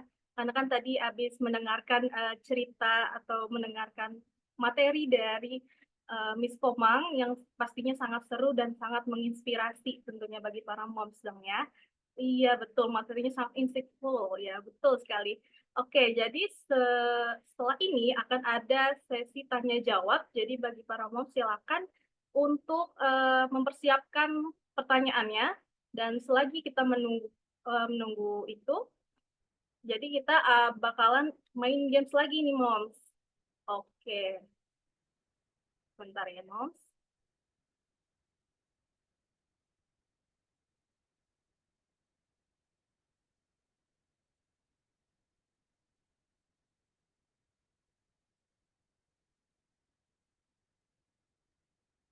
Oke, games kali ini tidak jauh beda ya moms dari games yang sebelumnya. Jadi kali ini kita bakal main tebak makanan.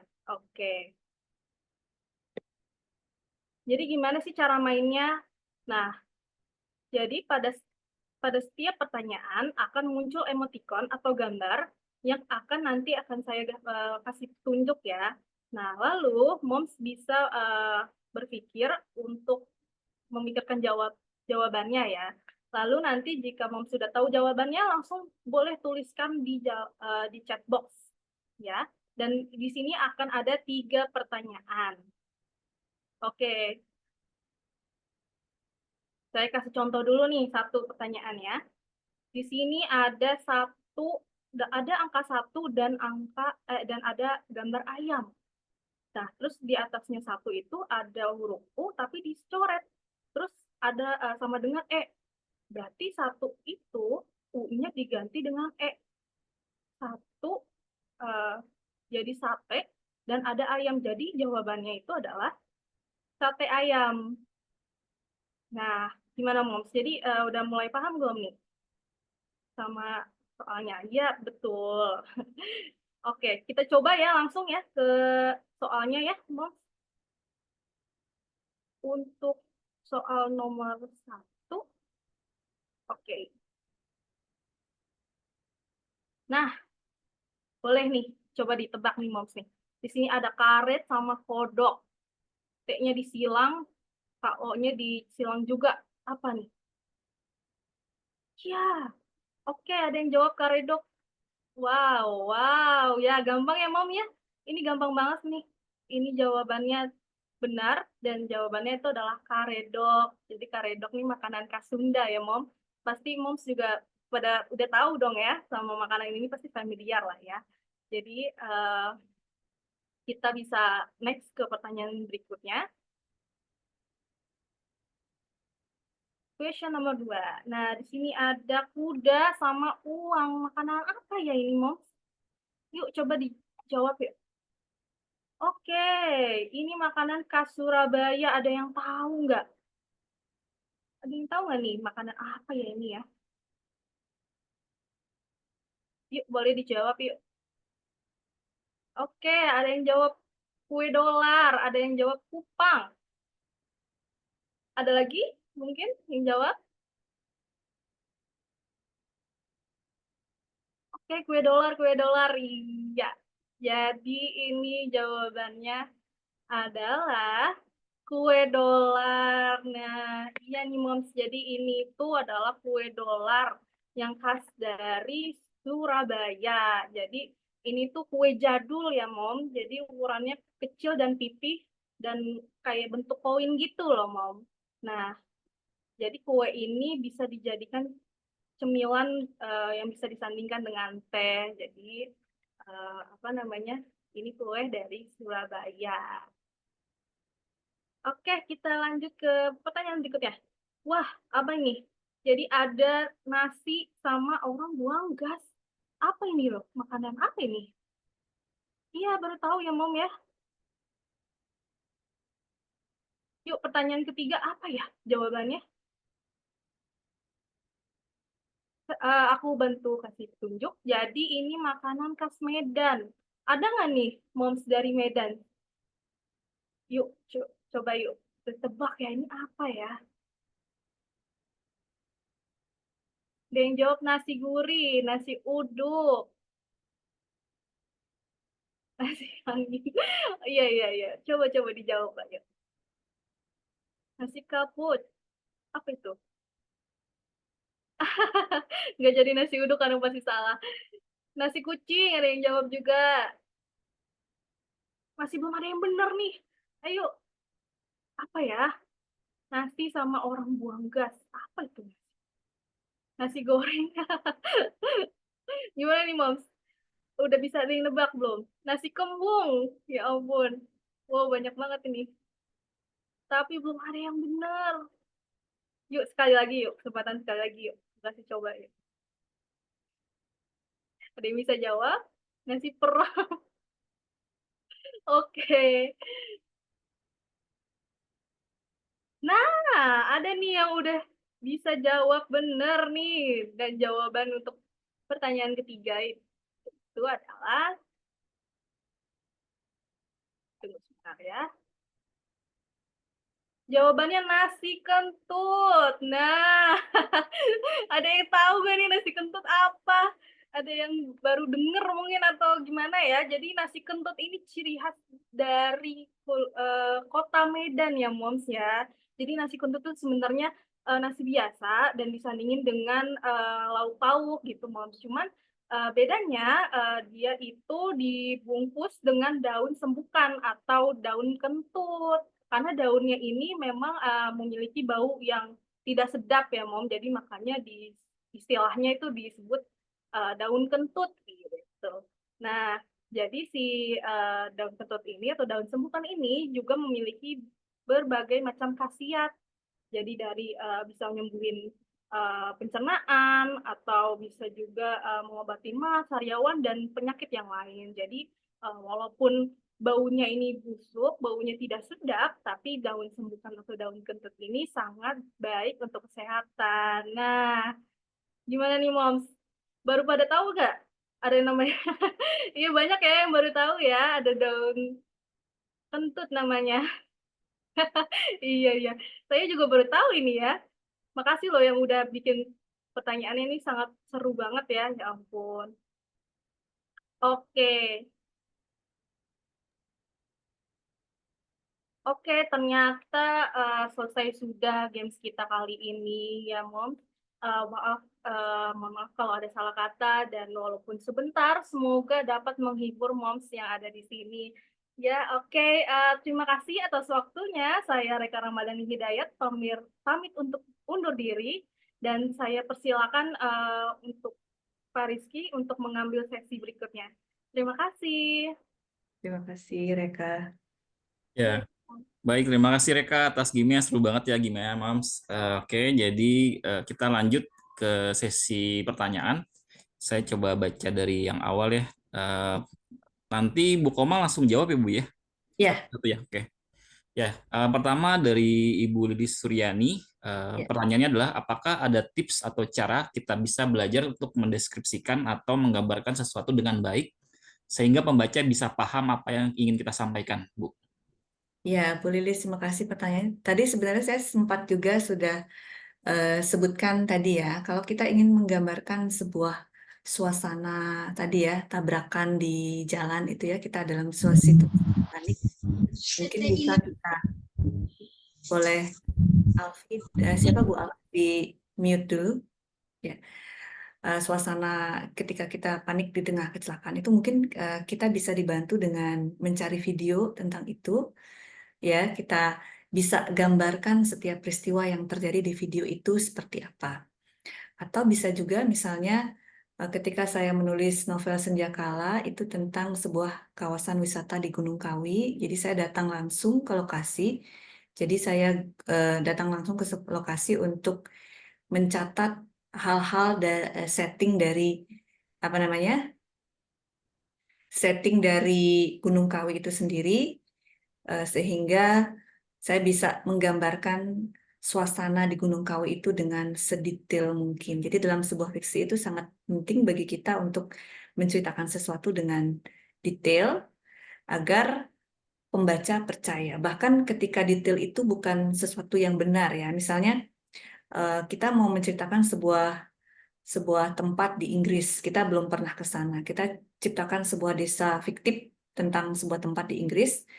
Ya, nggak apa-apa sebetulnya. Asal kita bisa mendeskripsikan suasananya seperti apa di sana. Apakah dia sebuah desa, bagaimana warna pohon-pohonnya, apa yang terjadi ketika musim tertentu, bagaimana pohon daun-daun yang berguguran di sana dan seterusnya. Kita asalkan kita detail mungkin, walaupun kita ngarang sebetulnya tentang sebuah tempat di sana, tidak apa-apa sebetulnya. Yang penting sedetail mungkin ya. Untuk berlatih itu ya memang satu, kita juga bisa membaca karya-karya orang lain, bagaimana mendeskripsikan sesuatu. Dua, kita bisa melakukan riset. Riset bisa dengan wawancara, bisa dengan video, bisa dengan datang langsung ke lokasi. Jadi kita bisa tuliskan atau kita catat apa deskripsi dari tempat itu sehingga kita bisa menggambarkan sedetail mungkin. Jadi kita harus membuat pembaca itu percaya bahwa kita ada di situ.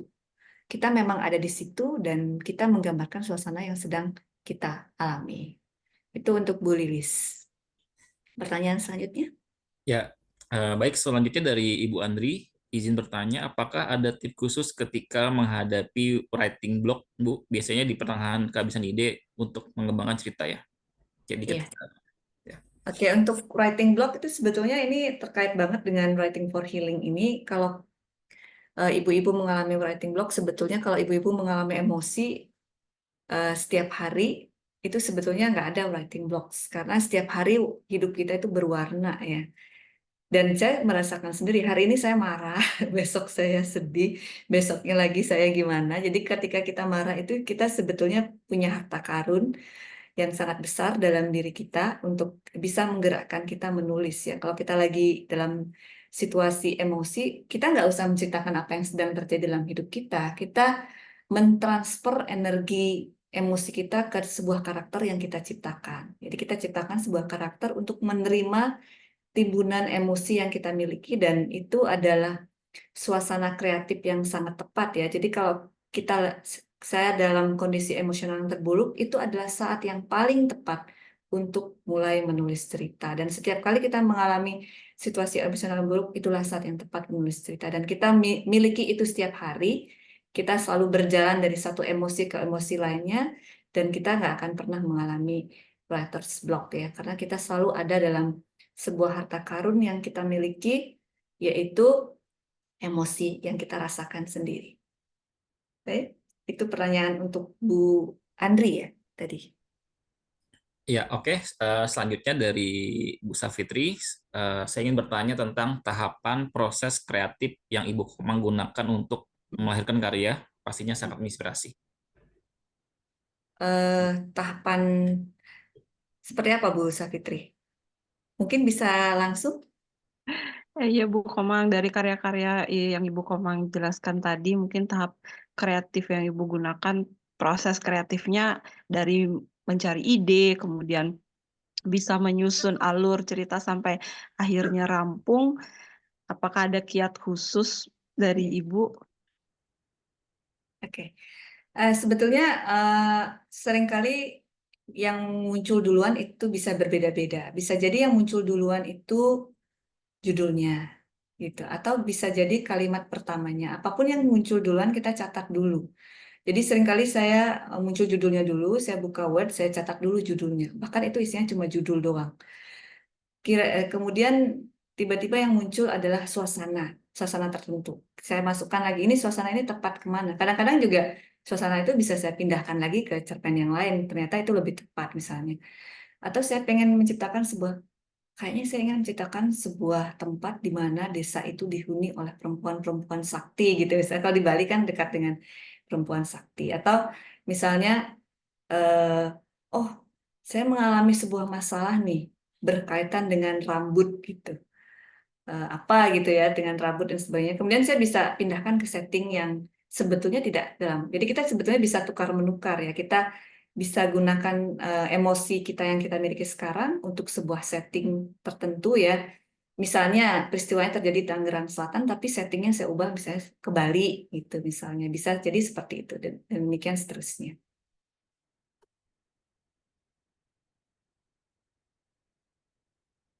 Oke, gimana Bu Safitri, bisa dipahami apa yang saya maksud?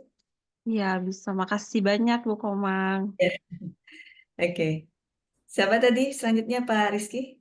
Ya, Yang selanjutnya saya coba izin ringkas ya. Jadi bagaimana untuk bisa kirim cerita ke media cetak, Bu? Tipsnya seperti apa gitu? Iya. Oke, kebetulan saya juga ada blog ya. Mungkin bisa dibaca juga di blog saya. Ini blog saya, ini komangariani.com. Di situ juga ada cerpen-cerpen saya. Biasanya setiap cerpen saya yang dimuat di koran itu saya muat ulang di situ, tapi belakangan juga ada beberapa pihak yang agak kurang bertanggung jawab ya. Dia memplagiat cerpen saya, kemudian dia ganti dengan namanya. Ada yang seperti itu. Terus dia ganti nama tokohnya. Jadi belakangan saya agak jarang mengupload ulang di blog saya. Nah, di blog saya itu juga ada salah satu section yang isinya alamat tujuan kirim cerpen. Di alamat tujuan kirim cerpen itu sudah tercantum alamat-alamat email dari beberapa koran seperti Kompas, Tempo, hampir semua ya. majalah-majalah, walaupun banyak sekarang yang agak berguguran juga ya sebetulnya majalah-majalah tersebut, tapi juga ada yang online. Tapi tentu yang kita cari di sini bukan semata uang ya, tapi juga sebuah karya ya. Jadi di situ juga ada cerpen-cerpen yang pernah saya tulis, jadi bisa dibaca di situ. Saya tidak mengatakan bahwa cerpen itu adalah contoh yang baik, tapi itu adalah sebuah cerpen ya. Nah, di situ juga ada bagian di mana alamat tujuan kirim cerpen. Di situ ada apa? Saya cantumkan email-email semua koran karena memang saya mengumpulkannya dan juga saya ambil dari beberapa orang yang mengumpulkan untuk memudahkan saya mengirim cerpen. Nah, caranya sama ya, kita kirim cerpen ke sebuah media sesuai dengan emailnya, kita kirimkan cerpennya, kita kirimkan biodata kita, termasuk di dalamnya nomor rekening kita ya. Ya, seperti itu aja sih. Ya, nanti editor akan menilai apakah cerpen kita layak. Memang kita harus bersabar ya, karena yang kirim juga cukup banyak ya ke media-media tersebut. Mungkin kita harus menunggu sekitar 3 bulan untuk dipastikan apakah cerpen kita diterima atau ditolak oleh media tersebut. Itu jawaban dari saya. Ya, baik. Semoga jawabannya menjawab ya Bu ya. Selanjutnya dari Bu Maya Dewi, bagaimana Bu kalau lagi sedang proses menulis, mengalami ada ide baru, pikirannya bercabang sehingga jadi meluas. Jadi supaya gimana, mungkin caranya supaya ceritanya nggak terlalu meluas, tetap stick pada konsep awal Bu gitu. Iya, ya memang cerpen itu tidak kita tuliskan dalam satu malam, walaupun ada juga yang seperti itu ya. Jadi kalau kita ketemu judulnya dulu, catat dulu judulnya. Kemudian tiba-tiba kita mengalami perasaan takut, kita lagi ketakutan banget, terus kita ingat nih, scene apa di cerpen apa yang kita bisa masukkan scene orang ketakutan ini, kita masukkan ke cerpen itu. Nah, ternyata di saat lain kita merasa, kayaknya scene ini bagus dipindahkan ke cerpen lain. Nah, kayaknya ini, apa namanya, ini lebih tepat dipindahkan ke cerpen lain. Ya, kita bisa pindahkan juga ke cerpen lain. Jadi kita sebetulnya bisa terus melakukan itu ya, terus membangun sampai tercipta sebuah cerita yang menjadi sebuah bangunan yang utuh. Gitu. Memang kita harus trial dan error di situ, kita tuliskan, kita baca lagi, kita edit lagi, kita tulis lagi, demikian seterusnya. Seperti itu. Ya, baik. Terakhir masih ada 2 lagi ya Bu, 2 pertanyaan dari Ibu Alfian Waria. Bagaimana cara untuk merumuskan kalimat pertama yang menarik Bu? Iya, itu memang tidak ada rumusan pasti ya, tapi kita harus lihat itu sebagai kayak pijakan cerita gitu, kayak titik tolak cerita. Ya gitu, jadi itu sebagai pijakan cerita atau titik tolak cerita. Jadi misalnya, ya itu, sebetulnya ketika kita menulis cerpen itu sebenarnya kita lagi ngajak orang nih, ada teman di sebelah kita lagi mau cerita sama dia. Agar dia tertarik dengan cerita kita harus mulai dengan kalimat apa gitu misalnya. Kita manggil temennya nih, saya manggil Pak Rizky. Pak Rizky, sini dong. Gitu. Jadi sebenarnya kayak gitu. Pak Rizky, oh ternyata ruangan di Sastra Inggris Universitas Pamulang, ruangan 535 itu ada hantunya gitu. Jadi kita kayak ternyata gitu loh, kita kasih sesuatu yang bikin, oh ya, oh gitu. Terus gimana Bu? Gitu kan Pak Rizky. Oh, di sana itu, ketika saya ada di sana, tiba-tiba tubuh saya merasa merinding setiap masuk ke dalam ruangan itu, Pak. Oh gitu ya, Bu. Gitu, kayak gitu. Jadi kita lagi menceritakan sesuatu. Kita manggil Pak Rizky nih, kita manggil pembaca nih, biar orang dengar, biar orang tertarik dengan cerita kita harus hook dengan sesuatu yang menarik ya. Mungkin salah satu caranya adalah mungkin ibu-ibu juga bisa beli buku kumpulan cerpen ya, kumpulan cerpen Kompas gitu. Tolong ditulis ulang kalimat pertama dari setiap cerpennya. Itu juga bisa jadi salah satu cara ya.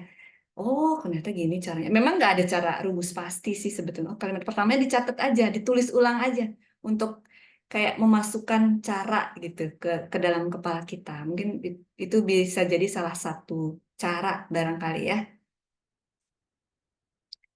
Tapi ada beberapa lagi saya lihat tadi ya. Untuk ya, ada lagi Pak Rizky? Ya, kalau yang saya catat ini terakhir ini Bu dari Ibu Oh ya, Mumpuni ya, ya. terkait apakah ketika kita mulai menulis perlu menetapkan genrenya dulu Bu, mau fiksi atau Oh, fiksi. oh yang itu. Oke. Ini genrenya kebetulan fiksi ya, tapi kalau kayak travel writing itu juga sebetulnya seringkali dimasukkan ke dalam creative writing ya, penulisan perjalanan itu dimasukkan ke dalam creative writing. Nah, itu ya terserah kita ya. Kalau yang non-fiksi tentu saja itu dunia nyata, dunia kita sendiri, kita ada di dalamnya. Kalau fiksi kan dunia lain, ya. Dunia antah berantah. Kalau di dunia fiksi kita bisa menciptakan sebuah dunia, apakah itu dunia sihir, sebuah kota baru, sebuah desa baru. Nah, misalnya seperti satu cerpen kemarin yang di Kompas itu, saya menciptakan sebuah desa, ya desa atau kota ya, kota zoo itu ya nggak tahu kota itu ada di mana. Mungkin saya sedikit terinspirasi oleh Jepang atau sedikit terinspirasi oleh Singapura atau sedikit terinspirasi oleh Indonesia gitu ya. Kita bisa ciptakan kota baru. Terserah kita mau yang mana, apakah mau sebuah kota, sebuah tulisan imajinasi atau kita mau sebuah tulisan non-fiksi. Itu terserah sama kita. Ya, oke. Baik. Semua pertanyaan sudah dibacakan ya, Mams ya. Mungkin kalau nanti ada pertanyaan lain mungkin bisa kontak-kontakan ya sama Bu Iya, Komang. ya, Nah, boleh, boleh. Kebetulan saya punya beberapa buku ya yang ingin saya donasikan, yang nanti akan saya sebutkan di chat, mungkin bisa di iniin alamatnya ya. Nanti saya akan kirim ke alamat tersebut ya. Itu kebetulan buku saya sendiri ya, buku karya saya sendiri. Yang kebetulan lebih ya, banyak jadi saya mau kirimkan. Ini sebenarnya ada pertanyaan dari Bu Desa, sebenarnya pertanyaan tentang untuk menulis diari itu apakah dihapus atau disimpan? Disimpan nggak apa-apa. Ya, itu aja. Disimpan aja boleh kan karena kita kirimkan ke email kita masing-masing jadi tidak akan dibaca oleh siapapun. Baik, untuk itu dari saya cukup saya pikir ya karena waktunya juga sudah habis. Saya kembalikan ke Pak Rizky dan juga ke MC ya. ya, oke, baik. Karena waktu sudah mau habis ya, jadi saya langsung tutup saja dari saya selaku moderator dan juga mewakili Unpam ya. Mohon maaf jika ada tutur kata yang kurang berkenan di ibu-ibu semua. Terima kasih. Kita akhiri. Saya kembalikan kepada MC ya. Silakan untuk Anissa.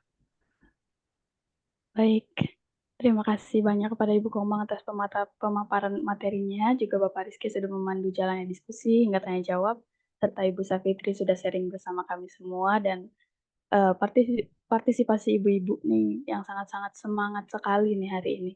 Sebelum kita akhiri, saya ingin mengucapkan terima kasih kepada semua yang telah berpartisipasi dalam acara ini.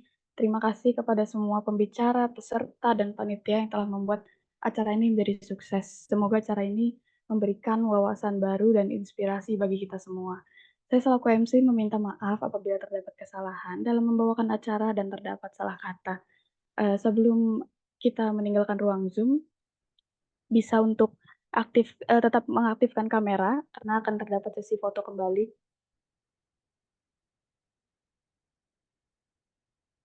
Nanti akan dibantu oleh rekan saya untuk di screenshot. Kita mulai ya. 1, 2, 3. Ya. Terima kasih semuanya. Saya Anissa Surasana selaku MC. Pamit undur diri. Selamat siang. Terima kasih, Bu Terima Fitri. kasih Ibu. Terima kasih untuk teman-teman di komunitas Terima kasih. Real Moms Indonesia. Terima kasih banyak atas kesempatannya. Mudah-mudahan bisa ketemu di lain kesempatan ya. Ya, amin, Bu. Terima kasih. Sekarang bisa ketemu lagi. Iya, terima kasih. Nanti kita bisa sambung lagi komunikasinya ya. Iya, Bu. Oke, saya end Zoom-nya. Ya, kalau ada hal yang mau dikomunikasikan silahkan bisa di WA ya. Nanti kami akan hubungi kembali melalui WA ya. Terima kasih banyak Ibu-ibu. Terima Semoga kasih. selalu lebih baik. Hari ini lebih baik dari kemarin dan besok lebih baik dari. Amin. Oke, selamat siang. Amin. Terima kasih. Amin. Amin.